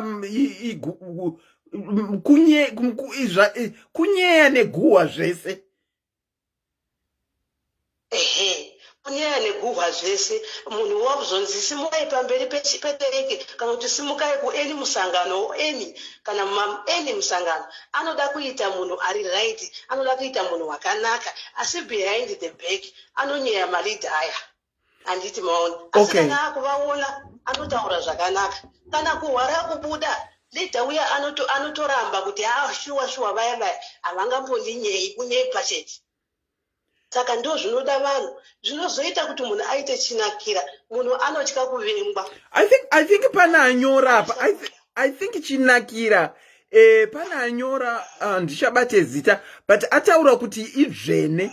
Antijima fana futi vari kutaura kuti saka ndoga tinoti dzvene, kutsvaga dzvene. Yes, that's true. Ungoti ini ndotaura nechindau idzvene, that's true. Saka umwe munhu anotya kuvengwa. Vamwe vanhu vanobuda pachena kuti andiselina zvamandiita izvo handizvifariri, asi anobva atovengwa. Saka zvinozoita kuti inini ndizorega kukuudzai chokwadi kuti zvamandiita zviya patasangana parodhi handizvifariri, ndichazokunyeyai noumwe munhu, because kuti ndiuye kwemuri direct ndinotya kuti ndikaudza andiselina vachandivenga. Okay. Yeah. Vanotya kuvengwa. Yeah, vachizoita dzvene. Yeah, I think we are being corrected in the comment section. Chinakira kwavo kuchipinge vanousa word rekuti chinakira, asi kuchishona vanhu vanotsvaga dzvene nevamwe vanhu. That's true. Ichokwadi ichocho ndiro dzvene iroro, asi kuti isusu hatina kujaira kuti dzvene, takakajaira kuti chinakira, nokuti malanguage anosiyana, but it's the same thing. Saka zvinozoita kuti inini ndokutaurai behind the back, ndakukuonai ndonyepa kukufarirai, because ndinoda kuti imimi mundifarire. Saka ndinotya kuti ndikakuudzai chokwadi munozondivenga. Ndo zvinozowanza makohwa, because vanhu vanotya kuvengwa. Alright. Saka vanhu vachizowanza makohwa. Okay, ndazviona pamakonekta kuti vanhu vanoita dzvene rinopa kuzotaura makohwa. Exactly. Nokuti vanotya kuvengwa, vanoti ndikazovengwa nemunhu anozikanwa, ndikazovengwa naandiserina, ndinozofamba sei panyika pano, handizoone mabenefits. Saka munhu unoprefer kunyepa kukufarirai, kunyepa kukuti God bless you, kunyepa kuita zvese, asi kuseri achikunyeyai. Saka Mwari dai aitibatsira tirege kuita zvinhu zvakadaro. Kana imimi manditadzira handiserina, it's better for me to tell you kuti handiserina manditadzira, asi vamwe havazviiti nokuti vanotya kuvengwa. Alright. Saka vakuzonyaya. Okay, I think you explained manyatsotsanangura madhumbe kuti dzvene rinolidha kuti munhu azoita makuhwa. Thank you. Saka tiri kuti isusu dai Mwari atibatsira even mumafamilies edu unoona kuti mukoma ari kuita chakaipa but vanhu vanotadza kuenda straight kuti mukoma chamuri kuita chakaipa vanotaura behind his back. Saka inini ndikaona kuti kune vanotaura neni behind someone's back, inini ndinoti inzwa maaudio aitaurwa aya kuitira kuti munhu uye ashokwe nokuti anenge achifunga kuti ndinana Jesu pano iye ane vavengi vake. Asi hazvina kunaka. Alright. Saka mazuva ano makutogara tape recorder yenyu iri onika muchirekodha. Aiwa, lese mandisendera audio kaimi muchinyeya umwe munhu, mandisendera audio muri kunyeya umwe munhu. Asi paya pataitaura paya pa family meeting, imu maitaura zvakanaka. Manga muchimutsigira muchimuita sei, then later mondisendera audio. Inini I will forward that audio kumunhu uya kuti munhu uya azive. Nekuda kwokuti anofunga kuti madhumbe ndiye ega anotadza asi vamwe vanhu vari right. Saka kuzvifumura kuri nani, ndofunga kuti vanhu vanonyeya vane chinakira vaite vashoma. Alright. Aiyo, tiri kuzvinzwa. Iyo nyaya yekunyeya iyi. Thank you so much Madhumbe for your contribution. Thank you. You are welcome. Alright then. Alright. Bye-bye. Bye. Nyaya yekunyeya regai ndikuudzei nyaya yekunyeya. Vanhu tinonyeya handiti. Iyo nyaya yekunyeya iyi. It happened 20 of 2018. Vamwe amai vechikuru vakabata phone. Vasangana neni ndabva mukuchata, vasangana neni ndabva mukuchata. Ko tiri kunzwa wakachata, ndakachata koona kuti shedzawo. It was only I had less than 20 people kunhingirikini kumuchato wangu zvikanzi saka waifunga kuti tinopedza chikafu tiri kutojoka tiri 200. Vachingotendeuka. Do you know what she did? Vakapressa, and up to today I don't know kuti vaida kusenderani. Vakapressa record button. Vakati ndiri kubva mukusangana na Auntie Selina. Ndachitotaura nawo nezvemuchato, ndandiri kuita kunge ndiri kuzvifarira but mabvunziro acho andanchiita dai vachitoziva kuti hapana chinoshamisira pamuchato wavo wawakaregera kuti shedza. Isi takatoona mapikicha evamwe vanhu vataisafungira kuti vanenge varipo. Anditi gesi kuti akapresa panani, akapresa pazita rangu achirekodha message iyoyo. Tukui kubva yapinda mufoni mangu, ndiri kuteerera mumessage. Inini mubva ndaitora mubva ndaforwarda back kuna amai ivavo. Wavaindinyeya naye handimuzivi kuti vaida kunyeya nani. Mubva ndaforwarda. Moziva nyadzi dzinokunda rufu. It took her 3 days to come back to me kuti wanzwa bhataka yange iri meant for you message. Kubva ndatongowabhloka hangu wamai vavo. Kana muri pano mai mimi muri muCambridge munozviziva. Let me try and call back some other people, but ndaburiswa mufomu na sister vedu vaya vandiburitsa ndambe ndiri pahypa yeprogramu yemakuhwa. But kana makuhwa akuita sport nekunyeya zvaakuita sport. Ndinokuchingamidzai pachirongwa. Maita basa. Zvakao matete Linda. Masekaka. Ndaseka zvangu. But inini zvangu ndine nyaya yangu yakatoitika kwandiri, ndakanyeyewa nehama.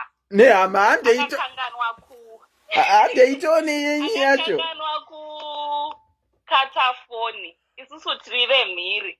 Saka hama yangu ndaibatsira kubhadhara school fees yevana vayo. Saka inini zvangu ndakatosiya ndikati gendimboita sei ndibatsire hama yangu kubhadhara school fees. Tapedza kutaura ndichitombuti ndiri kumutumidzira mari yemwana mangwana. Ameno munhu wangu akagara naye abva atanga kuti ivava vari mhiri havasati vatanga kakuvaka. Chavanongoita vanongodya mari dzavo vasingaite sei, vasingaite chinobatika. Saka ndakabva ndatoti asi chokwadi, chokwadi ndakanyeyewa, but chachitori chokwadi kunyeyiwa antidzokoredzai futi makafonera hama yenyu mukati chii? Ihama yangu yandaibatsira kubhadharira vana vake school fees kumayunivhesiti nekuma-high school.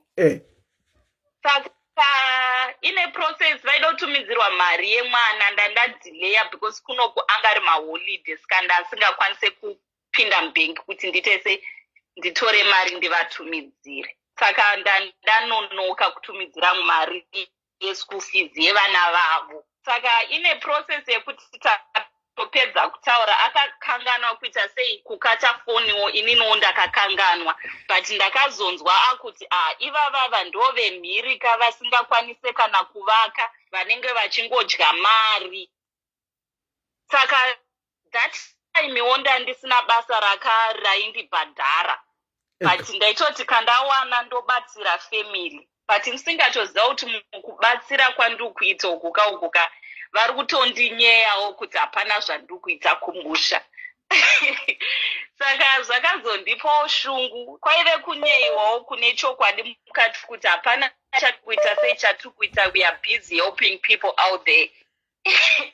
Saka zvakatozondipawo shungu kunyeya kwacho ndinotokutenda because nhasi ndinototi ndakazovaka imba yangu, vanondinyeya zvavo vangandinyeya. Saka mari yeschool fees makazotumira here? Ndakatumidzira, ndini ndaitove munhu ainokwanisa kuvabatsira, saka ndakavatumidzira, but ndakazovaudza kuti handaimboziva kuti mungatondinyeya kuti chiya, handina chandinoita to understand situation yangu more than anyone else, but unondinyeya uchinditi handikwanise kuita sei kuita anything, but ndinokubatsirai kubva kuchikafu nemaschool fees. But ndakaderedza nyaya, ndakaderedza nagirikini mari yandaitumidzira nguva iyoyo pandatangawo kuitawo zvinhu zvine musoro. Saka nhasiwo tinotenda taimba through mukunyeyiwa, so it was a lesson learned. Aiwa, tinotenda kana zvakabatsira, asi vanhu vatinobatsirawo haikona kupota muchitinyeya saizvozvika. Saka ishuwa yekuti tinenge tichinzwa havana kana ada kuskopinda mbamani, haana kana imba. Vakomana, ndine urombo nezvamakasangana nazvo, asi zvakatokungwadzai kuti musvike pakudhivhelopa.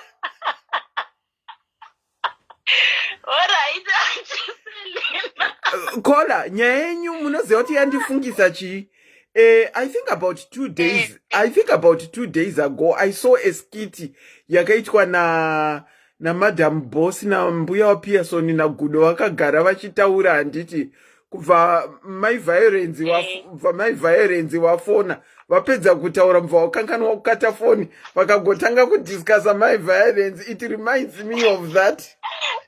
Zvinoitika anti is my true stories anowana mukufamba, zvinoitika nyaya idzodzo ndedzechokwadi, but tinenge tichiudzwa chokwadi zvedu, hatidi kunzwa chokwadi chinorwadza ka? Ande chinorwadza zvechuwa, chinorwadza. Mandipikisa mudhi yangu nenyaya yenyu yekurehwa muripo iyi. Thank you so much, Kola.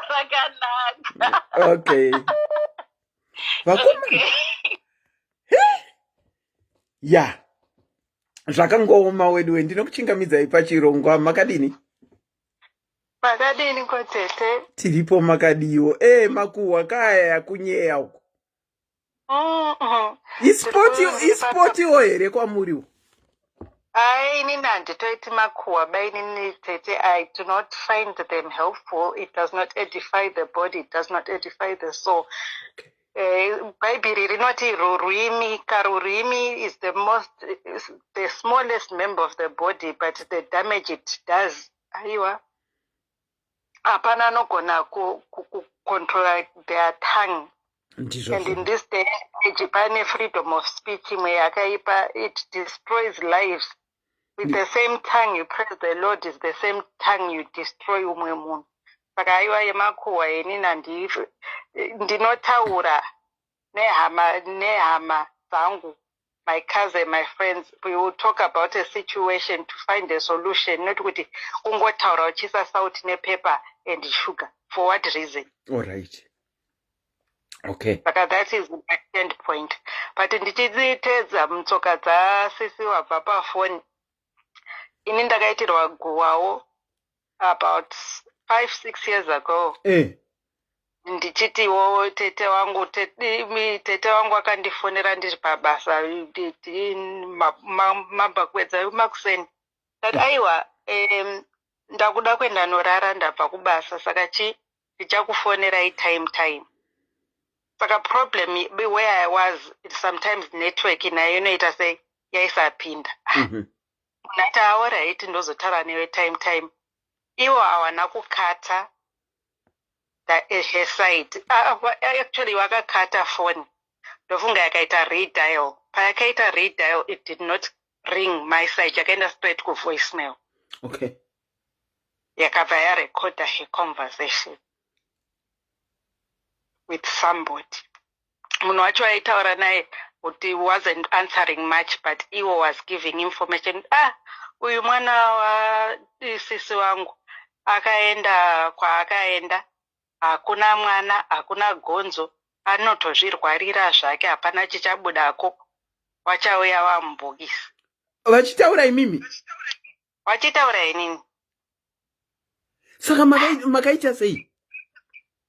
Ini hande ndati ndikurara, ndarara paya, ndamuka ndatotsvagawo ma-airtime makadhi yataitenga kuti tifonerewo kumusha. Ndone pane voicemail.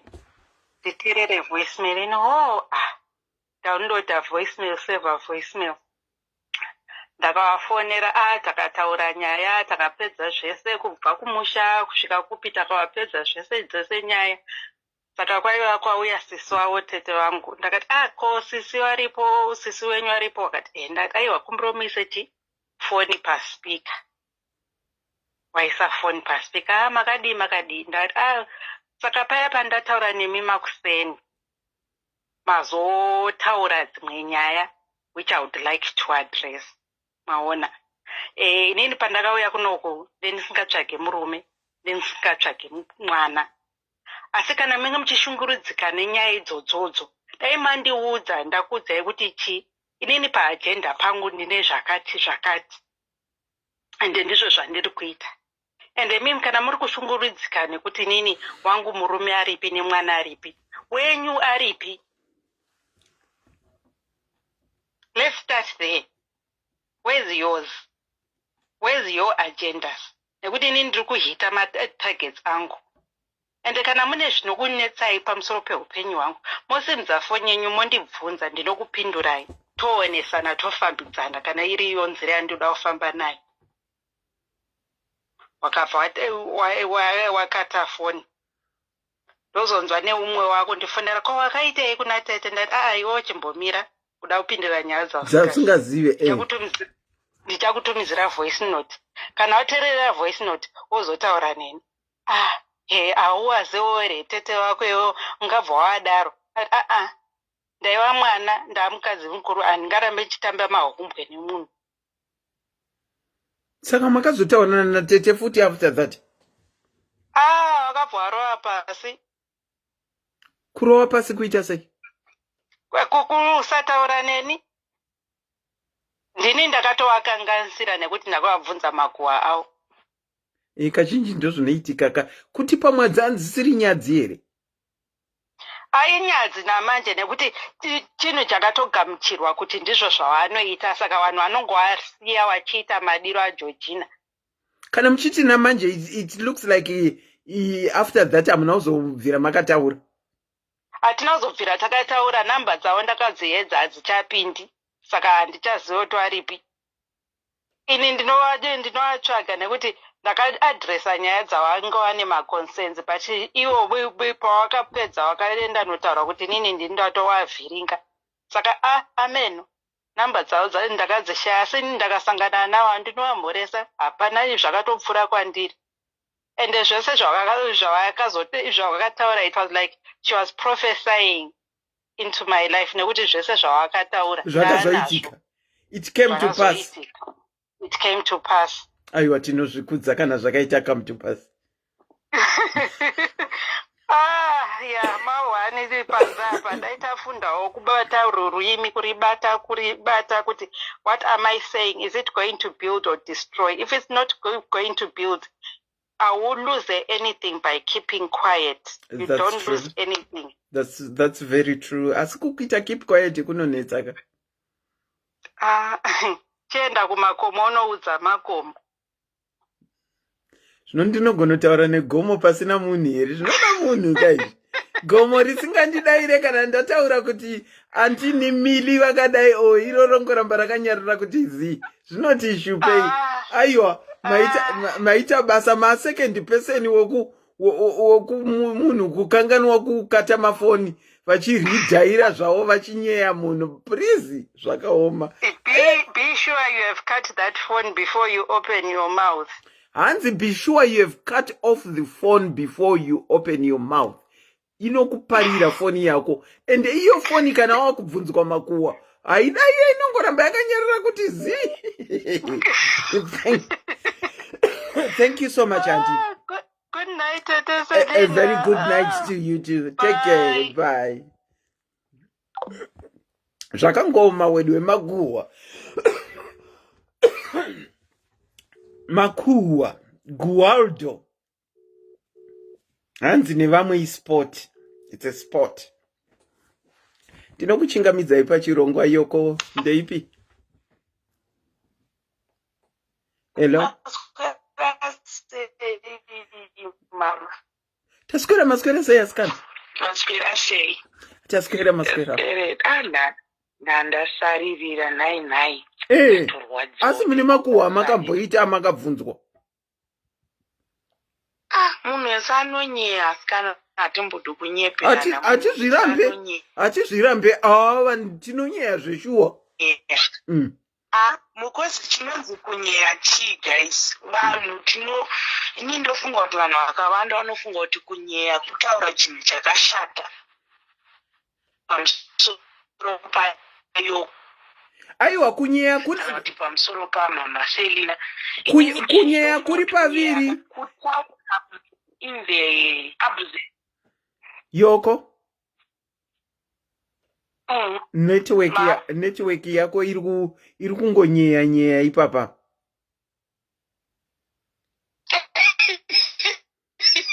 Let me call you back. Let me try and call you back. Iri kuita ichijamba maspeaker. Lega ndimunhikirike ndimukole back. Kunyeya kuri paviri. It's either unonyeya zviri positive kana kuti unonyeya zviri negative. Kuri paviri. Yoko. Let me call pane imwe number iyai. You are much better now. Okay. Inini ndofunga kuti kunyeya.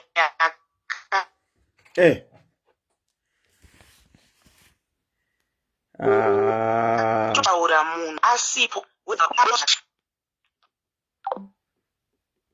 Yoko iri kuramba.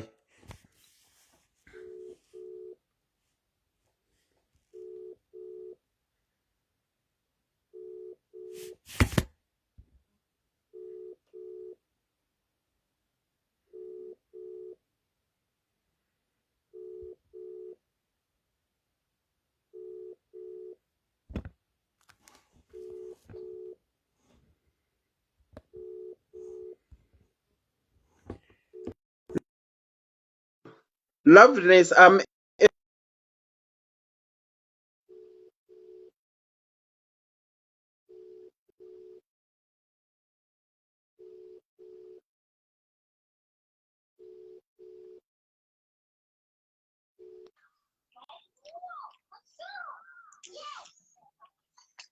Hello, Hello, Auntie.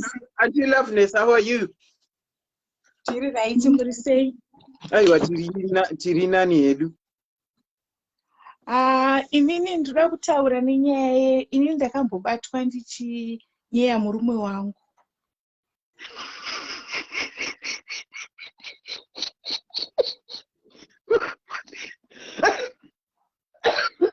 Bati Auntie Love. Ndakambobatwa ndichinyaya murume wangu.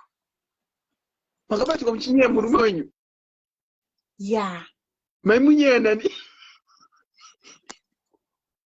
Taimunyaya nehama yake.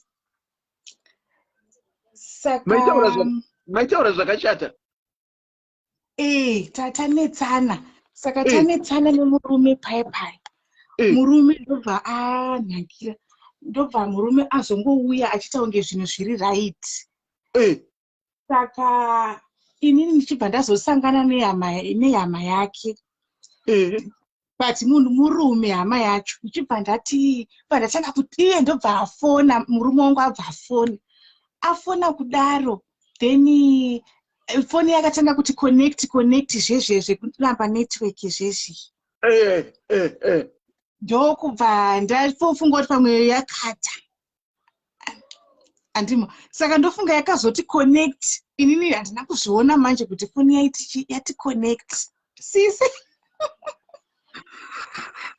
Inini nchibva ndatanga manje kuchirudunuka manje ndikatanga kubuda musaga. Ndikati papa munhu atongouya kutongoita kunge zvinhu zvitongori right apa. Isusu iye munhu akambenga achinesana neni tichitanga tichitotaudza tisingatombotaudzani. Munhu akungori kana angouya achida kungoita kunge zvinhu zvitori right. Apa munhu ari kundinzwa. Andiselina ndakanyara. Unoti pasi ndimedze? Anti ndakanyara. Ndabva ndachizoona kuti ndabatikidzwa kuti ndakandichinyaya. Saka makadiscover sei kuti mabatikidzwa kana kuti makazoona kuti foni yako ndakazosenderwa message kuti zvamakamuchitaurira ndazvinzwa. Ndikati ndatozviziva kuti wakati foni iri kunhingirikina iri on, ndatoita kuti uzvinzwe, ndatichitozviziva. Apa kwakushaya zvokutaura. Kwakunyara anti. Ndikati zvoni ndandichitozviziva kuti foni iyoyo haina kumbodzima ende inotaura zvekuti tozvinzwe. Eka kweisusu hatina kunetsana here? Unongo wangoya uchingoita kunge zvinhu zviri ende ndasina nyaya nehama yangu futi ndandichitotaura kuhama dzako kuti dzizvizive kuti handisi kana kutombozvida. Makakurumidza kushandisa brain rekuzvidefenda. Ndikati uri kunyepa, ndikati handisi kutombonyepa, ndakatogumbuka ende ndatoti regai nditoudza hama yako ende ndatozoti ndandichitokuona kuti uri kutoteerera zvandiri kutaura ende ndakabumbirwa zvisingaite ndatorerukirwa izvozvi. Munhu apa ndakainvolva nedzimwe hama dzacho nehanzvadzi ndaitaura ipapo ndichingonyeya ndichingodiwa. Hama dzacho akagumbuka akadziudza kuti zvoni mamuchinyeyiwa. Saka makazogadzirisa nyaya yacho here yamainyaya iyi? Hanzi ita sori. Ndikati aiwa ina handisi kuita sori, handambotadza. Iwo ndo wakatadza kuti munhu unongochingoti kana munyaya yaitika haudi kutaura nyaya sezvairi. Unongoda kuignora kuti kunge pasina apa unenge uchida stonyi futi. Apa wotoita kunge zvinhu zvisina kana pasina kana nyaya yaitika. Kanjani?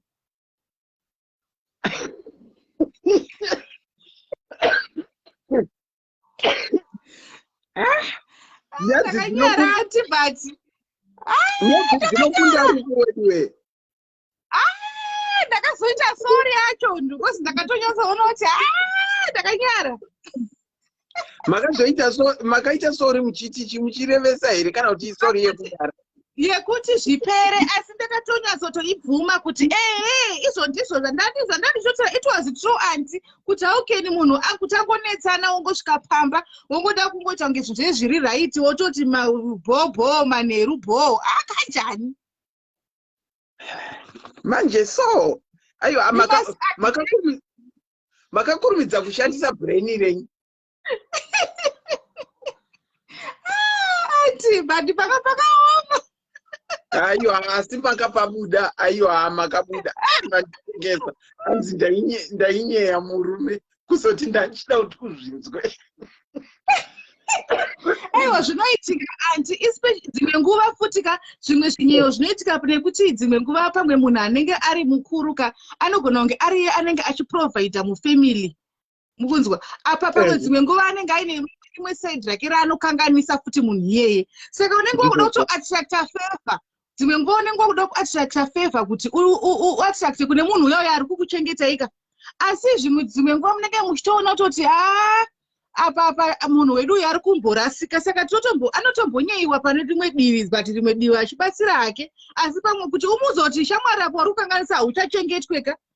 Ende zveshuwa hauchengetwe. Asi makachidakai. Next time nyatso make sure kuti phone yakadzimika haisi kuita dial. Chokwadi, auntie. It's true. Okay, auntie, thank you. Thank you so much for sharing your story. Vakomana. Hey. Yakaoma na mwari wangu. Yakaoma. Let me try and add someone. Timbonzwa. Auntie Angelina, I'm adding you. Auntie Angelina, I'm adding you. Auntie Angelina, munonida ku download the latest version. Yeah, nigiri Facebook. Auntie Lovely, I'm adding you. If they accept, they can join coming over there. Auntie Lovely, I'm adding you.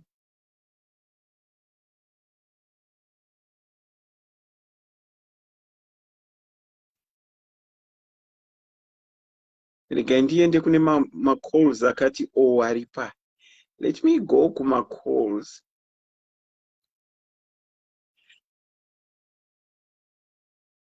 Ndinokuchingamidzai pachirongwa.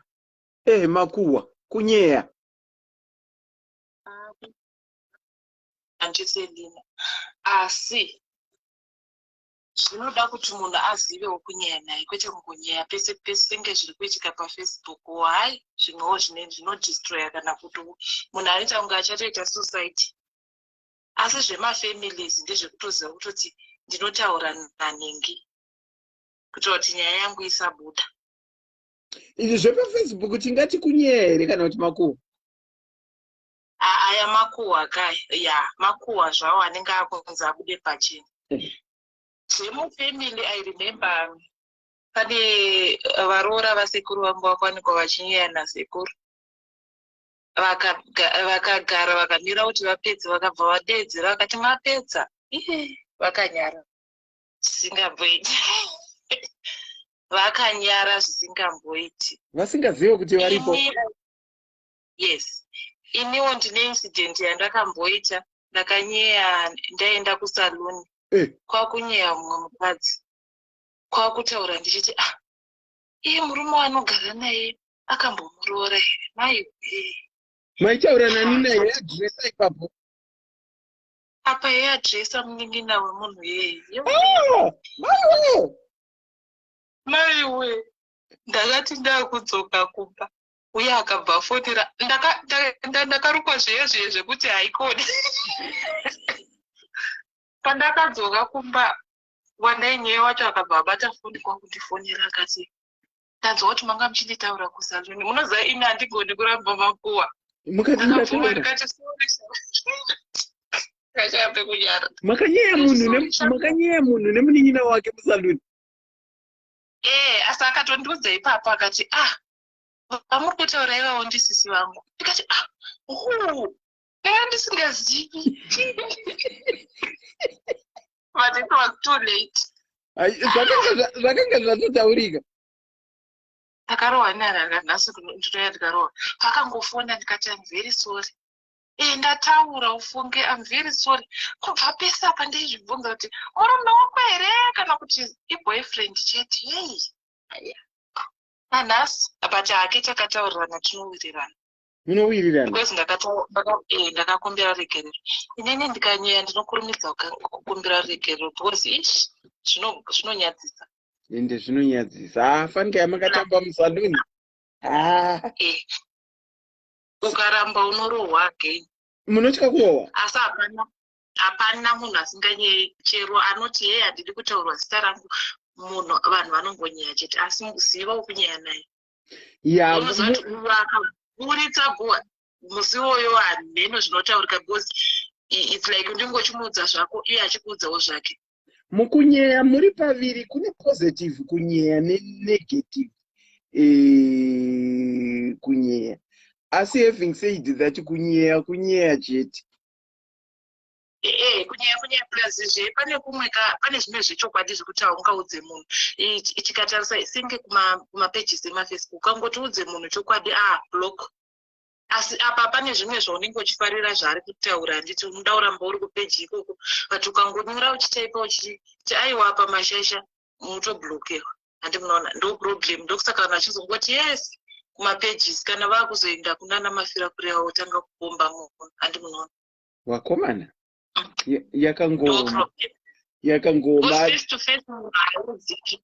Face to face antiselina kunyeperana kuti munhu anouya kukudza kuti izvi pati makuwa aiwa anti kana paine chakanaka chaantiselina munotadza kuuya kuzondiudza face to face sei chakanaka ka ko chakashata mungada kuchinzwa chakashata mungada kuchinzwa. For example regai nimbotaura chakashata tongoti ndakatarisa kumasocialites ndakaona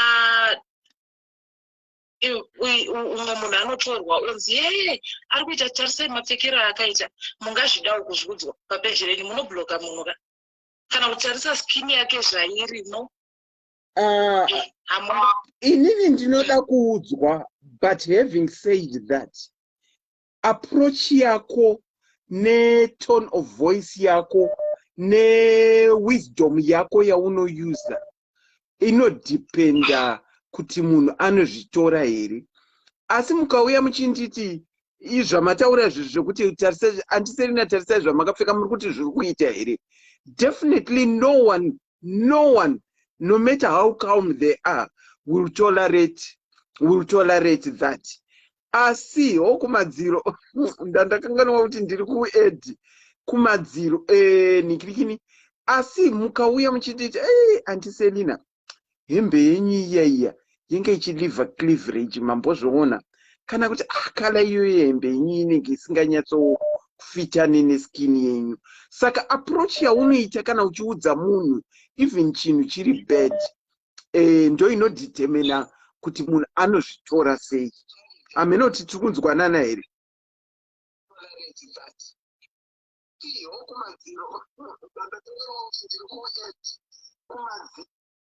Vachamboteerera live iri kuningirikini iri kuback. Sorry, regai ndipedzerana. Approach yaunousa kana uchiutaura nemunhu. Hello, welcome back. Ndandiri kuti inini approach yaunousa kana uchiudza munhu ndo inopa kuti anozvitora here kana kuti haazvitore. Asi ukatadza kutaura hazvitoreke. Amene kuti ipapo munobvumirana napo here? Ndinobvumirana napo. Tongoti pane imwe approach yekuti munhu zvauri kuita hazvo senge regai ndinyatsoti masocialites mazhinji ari kuzora mafuta anotsvukisa. Tiri pano tiri kuzora. And munhu haasi kunyatsovaitira neskini yavo. Then munhu womuudza kuti muri kutsva dai marega kana kuti dai mamaintaina skini yenyu yanga iri right. Munhu anobva atsamwa oziva kuti I do what I want with my skin. Munoona kuti vanhu ndokusaka vachizonyeya. Okay. Because waudzika hausi hausi kucorrect. Mumba mamainingeti tsvina. Handi wamboudzwa asi hausi kucorrecta ndokusaka vanhu vachizodii vachizoenda vachizonyeya. Okay. All right, I get you. But hapana munhu anoita zvinhu zvakashata zvese. Hakuna munhu angaitawo zvakanaka zvese. Saka inini on my side ndikaona ndikanyewa zvinhu zvechokwadi zvizvi handibvunzi. I won't cause ndinocorrecta ipapo.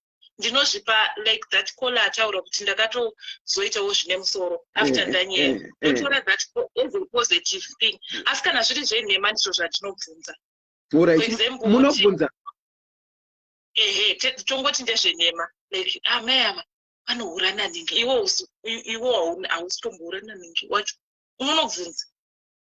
Asi kana zviri zvechokwadi kuti mai ava vakasviba face kwavo kwakasviba, it's true, how can I go and fight about my skin inchizo ndakasviba? Mai ava mutauriro here kuti mai ava face kwavo kwakasviba, mutaurawo here iko? Aiwo vanhu vanonyeya mufunge. Ndiri kungoreva kuti vanhu vanonyeya nenegeti kana kuti mukadzi uyu hana chanacho asa chake anongotenga magirosari achitumira kumusha, but hana kutenga hana imba hana chii. I'll work towards that kuti ndichiprove a point. Like I've seen people vanonyewa vanoitwa sei vanozoprove a point by working hard. Saka pane pamwe pakunyewa pekutaurwa zviri zvechokwadi. Andinoona. Kana wanzi unotaurisa until you make sure kuti limita the way you talk. Wogadzirisa. Okay. So haungangoendi uchingobvunza. Handi tiri kutaura about makuwa nekungonobvunza. Haungangoendi uchingobvunza zvimwe zvinhu zvaunoziva kuti ndezvechokwadi. Ndizvozvo zveshuwa. For example, wanyewa kwanzi anonoka kuroorwa. Iwo unotoziva kuti wanonoka kuroorwa makore afamba. Vanhu vese vachingobvunza kuti wai muchinjisi ndanonoka kuroorwa. Asi munembenge muchinyerei kuti anonoka kuroorwa? Ko kana paine zvinetsikwa zviri kumashure? Aiwa vanhu maitiro avo kuti chinhu chaunoziva kuti chinozokurwadza. Pane zvimwe zvekuti haungakwanisi kungoudza munhu direct. Kuti wanonoka kuroorwa. Hazviiti. Handinoona. Zvinhu zvekungoti munhu unongonyeya kungoti kuti makore afamba. Handinoona. Vanhu vanenge vachingwanawo discussion yavo. Kwete kuti vangada havasi kuda kukurwadzisa. But kungoti makuwa anozongodzokera kumuridzi wavo. And anodzokera zveshuwa one way or the other. Even pakati penyu ipapa maita makuwa pane one wenyu anotobuda achinotaura makuwa acho. Thank you so much for your contribution, caller. Thank you. Tatenda. Yeah. Maswera seiko asikana kunyeya makuwa. Maswera ira anti. Aiwa taswerawo kunyeya nemakuwa ka. Maswera. Aiwa ndizvozvo chaizvo. Aini ndachinotaurawo zvangu pfungwa dzangu panyaya dzemakuwa. Kunyeya nemakuwa zvinhu zvinofambidzana. So kuti isusu vanhu tipedze chinhu chinonzi makuwa tochipedza sei? One, munhu anouya kuudza guwa oti usabvunze, tikutoramba tichikuchidzira makuwa kuti aramba achienderera mberi. Iyo chaita kuti munhu akuudza ati usabvunze chii, chinomutarisa kuti anokunyeyawo futi kunzoko chii, anenge achiramba achingoenderera makuwa aramba achingotenderera. Saka inini chandinoona ndechekuti munhu anenge aita guwa rake ayataura guwa rake iroroha, mubvunzo paakataura iro guwa kuti wangotaurwa zvakatika, iye wacho aidairira kuti kudii. Ipapo unobva watoziva kuti munhu iye angatotaurawo zvakaipa pamusoro pako. Nokuti dai anga asingatauri zvakaipa aifanira kutsura munhu ari kutaura zvinhu zvakaipa pamusoro pako. Ende iye wacho obva atodaidzawo iwewe wacho nyaya yacho yobvunzwa vanhu varipo. Ndokuti makuwa asaendere mberi. But ukatoona kuti vanhu vari kuramba vachingoendera makuwa achiendera mberi nekuti anopiwa mukana. Mumwe akaudzwa kunzi usabvunze otoita chigumbu nemunhu akungomudhurirawo munhu pamwe inyaya yekunyepa. Saka imimi muri kusajesta kuti makuwa ngaabvunzwe. Makuwa ngaabvunzwe, vanhu ngavasachengetedzwa zvinhu zvokuudzwa kunzi ndakuudza guwa iri asi usabvunze. Munhu iye ari dangerous anokuudza guwa kuti ndakuudza chakati wangochirehwa kwakati asi usabvunze. Munoziva kuti chinhu chekunzi usabvunze chinonakidza kunotaura kuchifambisa mberi. Aiwa, hachina kunaka ko iye sei ari kuti usabvunze nokuti ari kuziva kuti ane zvakaipawo zvaitaura pamusoro pako nemunhu wacho iye waari kuuya achikutaurira kuti wangochinyeyo. Very true. You are right, ipapo. Ipapo I agree with you. Vanhu vanoita makuwa avakawa kunyanya vanhu vemastreets mumagrupu mukaoma havana chinhu chinonzi mwoyo kana mwari mukati. Nekuti makuwa anoita one day vamwe vanhu vanostroka navataita mabp ostroka. Unozonzwa sei kunzi munhu afa nekuda kwestress nezvinhu zvawanga wamukanganisira mulife make uchifambisa nyaya dzekunyepa. Saka unotoona kuti mumastreets umu tine ghost 1, tine ghost 1. Ratinotoona rinotofara nevanhu. Ukaona ghost inonzi John Piri harinetsani nevanhu. Iri rinotobviswa nemastress. Ndo ghost 1 chete rakavimbika mumastreets umu. Maghost SI yakaya ndiye kuda kungorwadzisa vanhu ende wochibenefita chii mukuchema kwemumwe munhu. Okay. Mukuti John Piri harizi zita rake ighost. Vanhu taingonzwa notingoramba chimubvunza uchimutsvaka kuti John Piri ndiye ane muridzi weghost irori. Alright. Handizivo zvangu. Okay, hanzi John Piri ghost rakanaka. Asarambodinzwawo richitaurawo makuhwa evanhu ayo rinongofara chete vachingoitawo majokes nevanhu. Asi mamakuhwa seghost rinonzi Pamela hope asiri yambofona uyu. Ghost iroro harina kana mwoyo kana tsitsi. Ghost rinonzani? Pamela. Okay. Mati harina tsitsi harina mwoyo. Harina kana mwoyo nevanhu bose zvinhu zvinotaurwa imomo zvacho zvinenge zvakatooma zvokuti munhu asvika-svikawo munzeve dzake unofunga kuti anofila sei. One achita stress oita BP ostroke ochibenefita chii. Okay. I get you. I hear you and thank you so much for your contribution, Maita Basa. Tatenda. Alright, thank you. Zvakangooma wedwe. Regai ndidzose yoko ambenga ine foni iri kugabha gabha. Vakomana makuhwa. Ndakuchiwainda off mangwana ndiri kushanda futi. Rwendo runo ndashanda 7 days express nasi ndashanda 10 hours chaidzo. Saka makwikwi yoko. I hope this time zvinoita. Pakuku edda pa video apa iri kuti you can't be edited.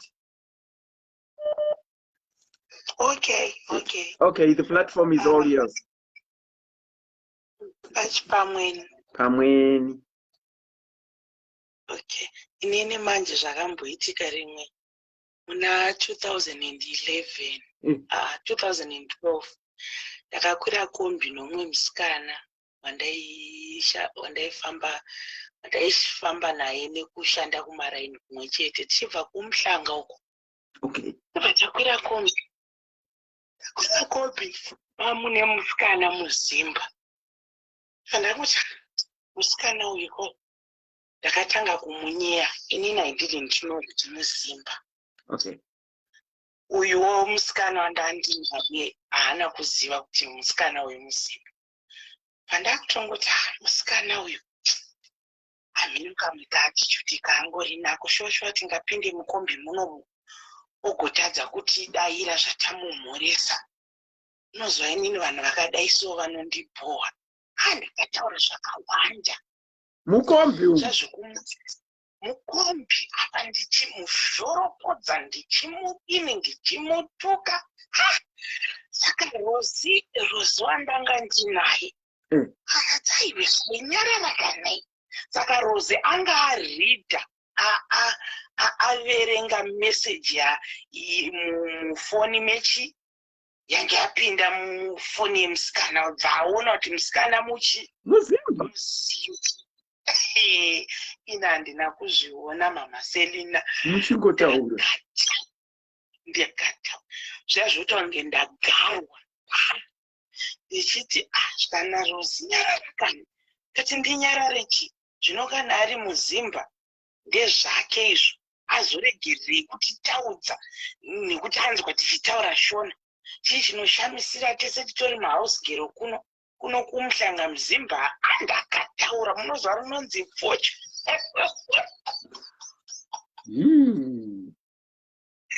Tikati kungaite muzimba ane mari anogara kuno kumuhlanga kunozogara mahouse girl. Ndakataura handa kushamisire chi tese tinokwesha mate. Ndakataurisa mama Selina apa ininika musoro mangu muri kuti munhu uyu musasko. Handisi kumboti muZimbabwe. Takabva tasvika pataiburukira panonzi pachi workshop. Sikana takuburuka. Saka ndakabva ndakataura nezulu ndichitaura nadriver takuburuka. Sikana uyu ndopaakanditi mufambe zvakanaka. Next time musazofambe muchituka vanhu. Mama Selina. Unenge uchanyungudika. Asi mufambe zvakanaka next time musafambe muchituka vanhu. Next time musafambe muchituka vanhu chero kune musafambe muchituka vanhu. Mukagoita sei? Lakini futi atakutoburuka ka. Iye achienderera mberi nekombi. Ndakati ndichiburuka mukombi kudai ndakanyara. Padagara pachitupu. Kunzwa kuti nhai Mwari zviku zvandaita kumukadzi uyu. Saka from there ndakadzidza kuti ndikapinda mukombi chero ndikaona munhu akapfeka zvakashata kana akadii ndichifamba nemunhu handitaure ushatwa hwemunhu unake hwemunhu handikomenti handidii. Makadzidza lesson. Apa rozuya kwakunditi iwe hauna kunzwa pepeni handichiramba ndichikuti nyarara here shai. Ndanga ndaona asenderwa meseji pafoni pake yeshona. Vakomana. Aona. Ndikati manje nyuma hapana kowadi kundikwenya. Zvanzi ngori kudirwa parafini. Saka zveshuwa kunyeya nekutaura chana chimwe chandautaura ndechoti hakuna munhu asinganyeye guys. Hakuna chakanaka wedza chakashata. Hakuna munhu asinganyeye pano pasi. As long uri kufema. Because kungotaura munhu out of her or his presence, absence, kutonyeya ikoko. Kunyeya kungotaura zita remunhu kana kuti ayoko makazomona, handiselina makazovaona, ndokutonyeya ikoko. Ende kutonyeya kutongori muvanhu, asi pane kumwe kunyeya kwekuti kwatokwe dhimoni. Because ndofunga kuti tirerutse pamwe kuti hanzi tichianalyza wig yaSisi Selina unenge wakungozvinyaradza kuti hanzi tatiri kuanalyza kupfeka kwayoko kwakutaura kwemunhu ari kuda kurerutsa chivi chake, but kutaura chokwadi pamberi paMwari. Vangave varungu, vangave maNigeria, vangave maIndians, whoever, tinototaura things which are going around us tichitonyeya, because chimbofungei kuti ndedzipi nyaya dzaungavhure muromo dzisina zita remunhu, Mama Selina. Let's be honest. Yoko kunyeya kuriko, atidi kunyepa. Ndati pane positive nenegative kunyeya. Here is Guwa. Yes, andichiguwa Mama Selina kuti ndofonera kana kuti matigimu. Ndoti akomana zvandaudzwa naAnti Selina zvakati. Anditi. Ndobva kuna matigimu. Usazobvunze Mama Selina. Anditi ndora muri kuti guwa ka. Guwa kutaura munhu behind their back. Uchitaura details ari unconfirmed. Guwa uri kutaura zvinhu zvekunyepa. Guwa uri kutaura zvinhu whether ndezvekunyepa kana kuti hazvisi zvekunyepa, but uri kutaura zvinhu zvausina confirmation nazvo, zvausingazivi kuti ndezvechokwadi here kana kuti ndezvekunyepa, uchitaura behind someone's back. Mama Selina, inini mazuva ndakarambwa nemurume. Kuna mai vekuchechi vakati vapedza kutaura neni, handiti vapedza kutaura neni vaita unge vari kundibvunza zvakanaka chichakaitika chindavataurira. You know what happened? Vakandisendera voice note nemistake vachiti ndabva kutaura kana shai. Handudza zvese mai mwana zvese zvokuto handudza zvese zvinzvata zvinotombomumirira mushe. Atotaura kuti kana pakunamata chaiko haana mazwi ekutaura. saka ndikuti apa zveshuwa mai ava ndanga ndavaudza zvazviri pamwoyo pangu saka ndoguwa here iroro. Because vakunoudza mumwe munhu about iwowo zvawataura, because iwewe when you spoke to her you spoke in confidence. Zvakafanana nevanhu vanouya vachitaura nyaya dzavo kwandiri, they speak in confidence. Inini kana ndakusimudza zvaunenge wandiudza in confidence, ndakuenda ndakunotaurira Yoko makuwa. Okay, atori makuwa. Ndakunotaura munhu wandanchitaura naye uya behind their back. Saka makuwa mamwe aya anoitwa mazuva ano ekuti vana mai mufundisi vanobva vati ndatongoti ndikuudzeyo kuti Yoko haasi kunzwa zvakanaka andifonera ngatimunamatirei. Anenge ari makuwa here? Handingati makuwa. Iwaya handingati makuwa ekunzi Yoko. It's a fact. Handiti iwo wataura namai mufundisi. Vakakuudza nyaya yavo. Handiti. Sorry, wataura namai mufundisi ukaudza mai mufundisi, wakonfemera mai mufundisi kuti uri kurwara. Handiti.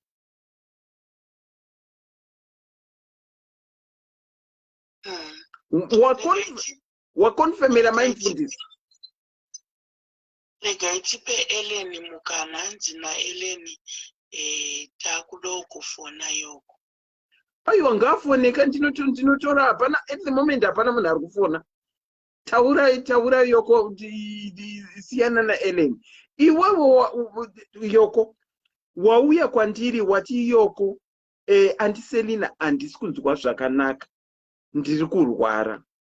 Handiti ndouya padiaries ndoti namatiraiwo Yoko ati haasi kunzwa zvakanaka, ari kurwara. Tingati makuwa here iwa? Haasi. Handiti vaya vana mai mufundisi munoziva vanoti waenda waudza problem yako, ivo vanonoiadresa kune vamwe vanhu vozongopesa vati that's wrong. Tinamatiri. That is mama selina munoziva kuti kune vakadzi vakawanda vari kubuda machechi nenyaya yekuti ari kuti ndakaudza mai mufundisi wangu kuti ndikunetsana nemurume. Mai mufundisi ndakazonzwa ndabvunzwa namai Elda Ningi namai Tikoni Ningi.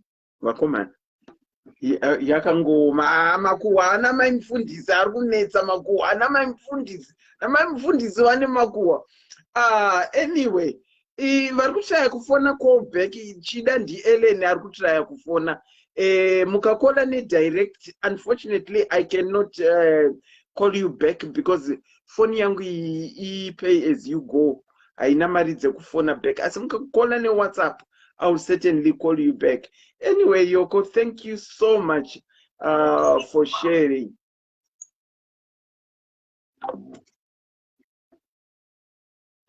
Yakangoma. Jane Ayanda.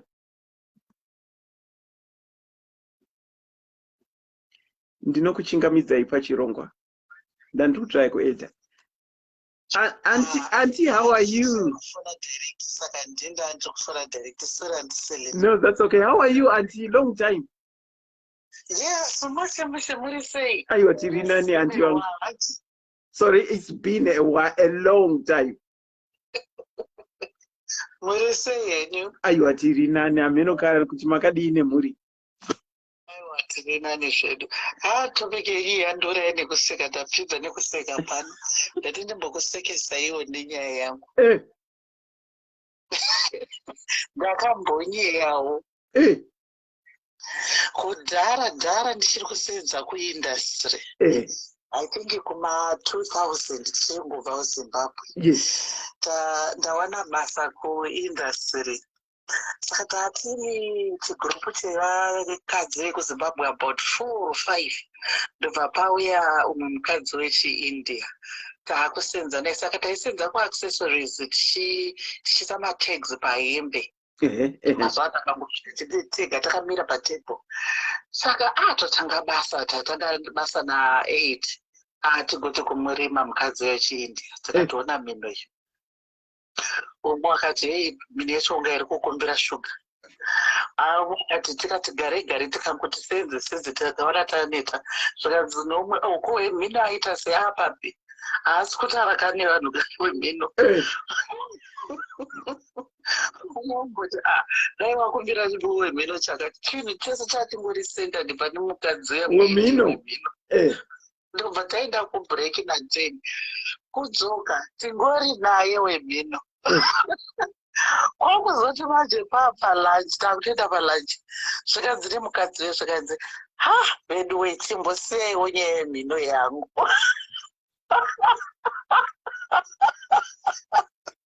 mukaita sei? Bedu weimbosiyaiwo nyaya yemhino yangu. Pana akataura chinhu here ipapo? Pana akataura chinhu? Hatina, takangoti mwanda but takadzoka tizosangana naye after break apapa kunetsa kushanda. Patoshandika futi. Hapashandiki. Takaikangarwa nyaya iyoyo. Munozasoka handisvida ndakanyara. Ende unonyara zveshuwo. Ende takaifamba mhino yake tikati gare tikati wemhino.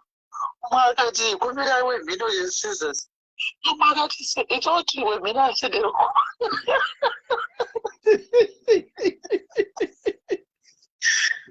Ndokanyaya kamuda kuti ndingoshatitori izvozvo. Alright, Andiselina, thank you very much. Thank you, Auntie Lynn. Muzvidzokorodze futi.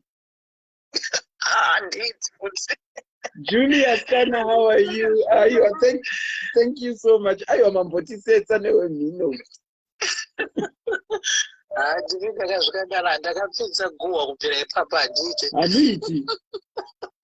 Alright, Andiselina. Ndatenda zvangu unoti pasindimedze shuwo. Nyaya yekureva vanhu inonetsa. Way, I think let me try and sort of wind off, because hapana kumira zvakanaka pandiri pacho. Nesi ndashanda 10 hours. 10 hours. Nditore anti awabvira kufona kudhara.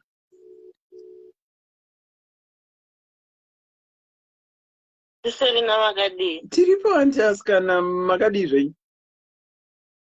Tiri right. Murungoinzwa topic makuhwa kamakuhwa. Ndauyawo neyangu ndakapagonyera murume wangu nemunenga wako. But manje manyera ndakamuita taimunyeya nemaaudio. Munenga wangu haana murume saka ane boyfriend yaanogara naye kuMalawi. Yekumozambique. Saka taitaura achinditi murume wangu agoni romance chichi hazivi romance. Ndikatoti chero bamukuru wako vakadhakwa ava. Ini ndakati vakadhakwa maroloni tisi takatovadzidzisa. Apa ndobva ndakanganwa kudhilita maaudio aya. Apa muri kurevawo wenyu murume? Ndiri kurevawo wamunemuningina wangu apa tiri kushandisa ari maaudio. Saka iye manje ndakati ndaenda unogeza ndobva asara abata foni yangu ndobva aita go through maaudio aya ndaitaura nemuningina wangu. Ndobva amaona. Ndobva azvisendera maaudio aya angakuda kutobuda basi. Ndobva adhilita kwandiri kuti ndisazviona kuti azvisendera. Ndobva azoti kubasa manje. Zvikanzi konasi seiko usina kundiudza kuti ndishandise roloni. Ndikati hindava. Asaona uza zvikanzi kwandi ndimi makatidzidzisa kushandisa maroloni. Ndikati siyana neni kukudzidzisa kuita sei. Ndobva ataka kundiforwardira maaudio aya. Ndakanyara kuda kushayiwa zvokuita. Ende unonyara? Ndakapererwa ndakatopusa zvikanzi ndo zvamunenge muchitiita naye kuti ndimi makatidzidzisa. Wakandidzidzisa kupi kushandisa roloni? Ndakatopusa ndikatomuti sorry because papasina kana manzvengero kana chii. Papasina. Vakomana? nemunin'i wangu iye futi taishanda pasame company tikazomboti chibva kubasi tobva tatenga chibage tobva tapinda mutaxi. Tapinda mutaxi tagara mutaxi takutodya chibage. Saka pana baba vangu vakagara pamberi pedu zvikanzi nemunin'i wangu baba vamavhurira vari kuita zisora vanenge vari kuda chibage changu. Indikati inda zvikanzi atarisaone zvavanoita. Baba vakaramba vakanyara. Saka vakapota vachitarisa. Ziso riya rabhenge richataurwa kunzi ziso rinonyeya nekuita guwa. Saka baba vakaramba vachipota vachitaza zvikanzi tasaone matasira vari kundita. Ndikangoti siyana navo iwe. Baba vakazopedzera vati ndisiyeyo kwandichidini chibage chenyu. Ya. Ndakashayako. Sekupinda. Muzimba. Pane dzimwe nyaya dzekuti unodiscover kuti munhu anotaura chiridzi chekwakoka. Unoita pasindimedze zveshuwa. Saka ndakadzidza kuti mutaxi handitotauri zvekunyomba vanhu mutaxi unonyomba nemumwe munhu anenge ari muzimba arimo imomo ukatozoshayiwa pekupinda. Zvachose zveshuwa maiwe. Aiwa makadzidza chidzidzo. Makadzidza chidzidzo zveshuwa. Thank you so much for sharing. All right, a very good night to you. Let me add Auntie Katia. Vandingoona mukcomment section vanetsa nekunzi add Auntie Katia, and then we'll cut off our live, and then Auntie Katia, how are you? How are you? I hope you are going to be brief, Auntie Katia. I'm going to be brief. I know, I believe Mama Kaneta, you worked hard. Inonota hangu titese tinonyepa no tinonyeya tinoita makuhwa and makuhwa anonakidza. And Badika, we need to be careful. Ngekuti Judas paakafa papa wakasiya mabhutsu ake munomu nemasheds ake takainherita makuhwa. Ngekuti amenoti what it does to people, but andonakidza kuti umaonere ningi wazozwa here kuti ningi iyi usataure iwewe kati muromo wako usataure, but unobva unotaura paunozi inini ndomutaura incident yakaitika nini. Inini I'm very bubble person, ndinobhuya ndinoseka. Saka ndandina gogo wangu ndaifarira and ndaivada gogo vangu vaya vakashaika havo, but yakomana inini gogo wangu we were big buddies. Tainyeya tiri two, but tainyeya vana vavo, tainyeya vanhu kumachechi, tainyeya inini gogo wangu tanga tiri my best friends. But manje gogo wangu akazondipindukira manje.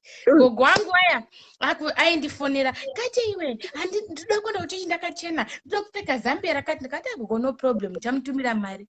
Gogo aenda 2-3 weeks later obva ndatumira mari ndikati gogo ndatumira mari yakati nemazambia akati nezvakati. Thank you muzukuru wangu ndinokuda kokudzima foni. But gogo wangu manje angada kutumira audio kune vana vavo kuti ona izvi anditira kati yaka koko ndokonditira konditumira audio chiti mamonere mukaradhuya mamona wanditumira mazambia kuda kunditenga ngekuti kadawo ndikanditenge kamukaradi kakanopenga kanofunga kuti mazambia netumari twanditumira tunobatsira kari kufungei kamukaradi kayaka ndatokakata izvo zvifoni kari kundotaura basi gogo pano gogo pano vatotokakata kanonga kanopenga unei chimusope checha chimusope chisipona kana kunode gogo ndamutumira $300 gogo ndamutumira $500 gogo. Saka ndinofunga kuti ndiyega iranwe munofunga kuti ndiyega uko kokuchinditumira audio ari kufunga kuti atumira mwana wawo uku aforwardira kune nini ukubva ndazwa audio unoziya ndakachema ndikazochema unoda zvokuti uku gogo ndinoda sisi munofanira kuziva kuti munhu munodisisa uya ndiye unomudisappointa. Ndakachema ndikati ndakamushishira papa ndibva ndatora foni ndikati gogo murire ndafara mazembe ndikati gogo don't worry take it easy. Inini sisi antimeli ndinoseka ndinobhuya, but when I'm done I don't look back. No fault ndinayo. You can push my strings as much as you want. Ndikana kutoridza ngoma nedemo no problem. Kana isikatsemuki but ikatsemuka achibva maziyo there's no turning back. Saka ndobva ndakavafona kasa kunyepa ndakati chimbomire vandatumira audio ya kasa aya mafoni unezwa anaya ari kunyepa pano ndikati gogo voice ngerani another story bosi wangu kubasa kwangu kubosi bosi yavaindishusha unza zvekundishusha zvekuti ainditi because ndinotaura shona bosi wangu anga ari muzimbabwe saka waitaura shona english nezvese inini nemacolleagues angu tayanyeya manje tapinda musaluna namwari tapinda musaluni ndiri kubhuya nemacolleagues angu kuti kumana ndibosi here uyaya mapfikiro anoita kutaura futi ukakada kutaura english yacho unonga ari kutaura mheno chichi ukubosi nenyaya neportuguese neenglish neshona zvese because the school endaiseenzaka yangere mostly mazimbabweans uku futi ari mublow dryer but ari kuzwa shamwari uku tiri kutaura ring leader ndikatiya ring leader ndiri kutotaura ndikatiya manje Yehova akati zii ndiri kundoti ndikati wakambona bhutsu dzawo wakambona zvanopfeka kuzotadai pano pano iwe akandoti shamwari inguri kunditika kuti iwe ndaona kazambe kakafanika bhosa ndikati hapana ba unogona namusaluni here mbuya aya haagoni baya hatombona kana mari yawo ameuti anoindipindayo anoisepi shamwari akabuda mublow dryer mwari kokunditi Katia mwanangu hazvinombokufita bazvaunoita you are a very nice person hazvinombokufita zvangu uri kutaura sha deo uri mweka watochinja personality yako because zvaunoita nezvauri kutaura hazvese ini nditokufarira abdonowa ndikati misi nhingi makambozikazi aiwa ndakandokukutsiura because uri mwana ndotokona semwana wangu zisimeni ndakaitonga ndichadonha ndakachoti mwari ndinoendepi Monday morning it was an awkward situation kuti ndatarisire ini normally ndindaitaura nawo ndichiseka but kana ngadati pachataurika here ipapo sisi antimeli makuhaka we need to be careful makuha anonaka but anowaka but anodestroya munozvidestroya upenyu hwako zvisimple nani mune senzi makuha anodestroya big time and the worst part ngekuti I don't know how it works kuti Satan wacho unomboita sei unonyaya munhu otaura kuti usataura munhu enda kotaura zodzoka futi kune munhu uya back to sender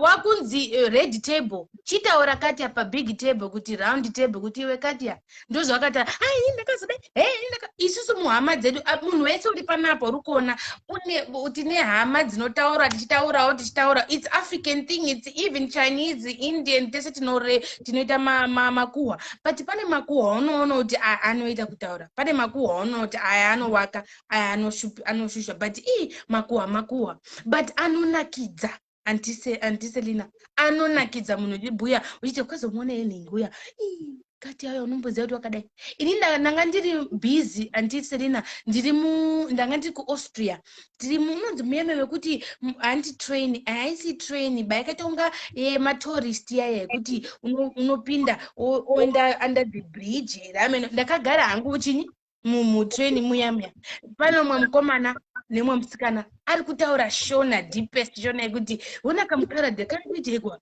ngekiyapiko chimbotarisa face yacho yakamboita se ngoti mamukazara mangezi ega ega and the only black people ndiyo wana two neni saka iwona manje akutondifishawo between imomo kuti uyu ndiani mukaradhi uyu munhu mutema unombobvepiko unota iwe ona uri kuitei andi akarasika ya makaradhi aya anonzi akarasika ari kunditaura ndiri mutrain muye ndakati zii normally I talk but ndakati dombonoti anosvikepi dombonoti anosvikepi ndakuda kudzika ndabva ndati sikani munofara here kumba kunofara here kubva kuti saka zvizwa zvinotaura ndati zvese zvikasakumana sorry sure and we became friends from then but since then aina ndichitaura zvinhu izvazi kuita makuhwa ini ndoda kuti kana ndikataura munhu makuhwa ndoti mufonere apa kana uchitoda mufone tomubvunza kuti ngezveshuwa here hazvisi zeshuwa ndozvendinoita mazuva ano ndachinja munyati zvekuti That's the way to go because makuhana kumira bhozve shu. Yeah, thank you, Auntie Selina. I don't want to waste a lot of time. Ngoti mamuska chandiendi ngoti kati anotaurisa. Nokutoregera kuedha katiya kuti katiya pano ini ndinaunorara unotaurisa katiya uirega ndirege kuedha naye. Anyway, thank you very much, Auntie You take Selina. care. Very good night. Yeah, to you. bye-bye. Bye. Thank you. Irega ichiwainda off zveshuwa. Dzakubvunza mutupu apa mangwana ndichamukira hangu but mangwana ndinotangana 9 nhasi ndatangana 5 dzekusei 5. Anyway, tamboonesana wedu wechinhu chinonzi guwa chinhu chakangoshata. Tatanga tichitaura neargument negossip. Tikati argument, it's confrontational. Argument is a discussion between two people that have got different views. But usually argument inenge iri heated.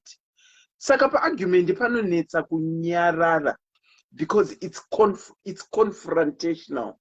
Whereas with guwa, gossip or guwa, it's a conversation about other people involving detail that is not confirmed.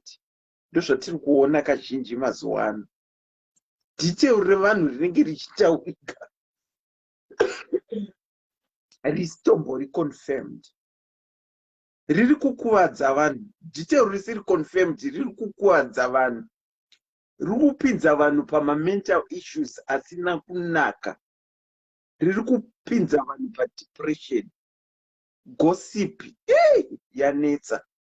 Ndamboona vamwe vachinyora havo kuti varungu vanogosipa. You know, so many a time when we are having a discussion, I've seen people want to talk about, they want to defend themselves by using other people. But tandiri kutaura nezvesociety yedu in general yeZimba kuti guwa ranetsa ratambudza chinhu chinonzi guwa. Saka let's remember that the argument, it's confrontational. You have got two different views. Dzamuruda kuita fight out kuti muchionesana, but usually an argument, when you argue, usually it's heated. But gossip kana guwa, a conversation about other people behind their back. And my reasons ekuti munhu aite gossip, it's like fear of the unknown. It's like people want to belong to that person wavari kunyeya kaseko kake ikoko, and they are not, and they know they are not included. And also gossip, it's a sense of wanting to connect nemunhu wamuri kugosipa. But ndisingazozive kuti pamunhu wacho wamusingazive kuti wamunenge muchiita guwa nezvake, ipapo zvinomira sei. Wedu wevadikani tati tinonyeya, but inini I believe kuti kune positive and negative kunyeya.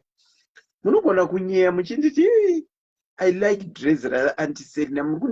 You're talking behind my back, but in a positive way. Saka negative kunyeya. Negative kunyeya kwakuti munopedza munhu.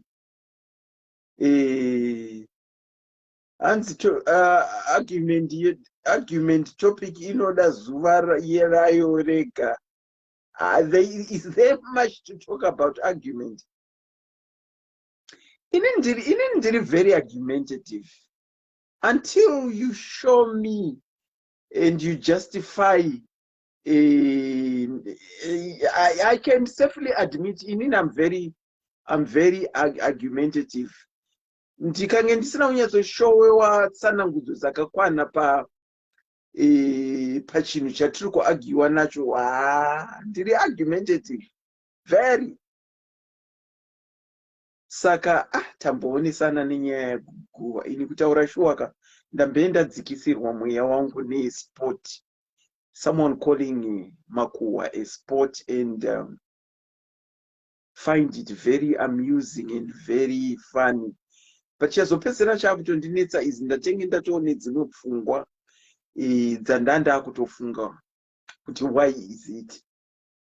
Chida munhu anotenge achitoita izvozvo paine something chiri behind. I was trying to think of zvataiudzwa naantitoko vari pabhodhi kuti panenge paine something chamusingaone chinopa munhu kuti adaro. I'm going to go to Auntie tomorrow and speak to her. I've noted her number. I'm hoping that she will answer me. Wedwe tamboonesana ndiregerereiwo. Release me please. Regai ndinozorora. Tinosanganazve whenever I have time. Auntie Sonia, the sport version was most disturbing. Indeed, it was most disturbing. Regai ndikotaura naye ndigonzwa kuti vanoti chii. But let me say this. I was your presenter, your host, and your facilitator tonight. The name is Auntie Selina.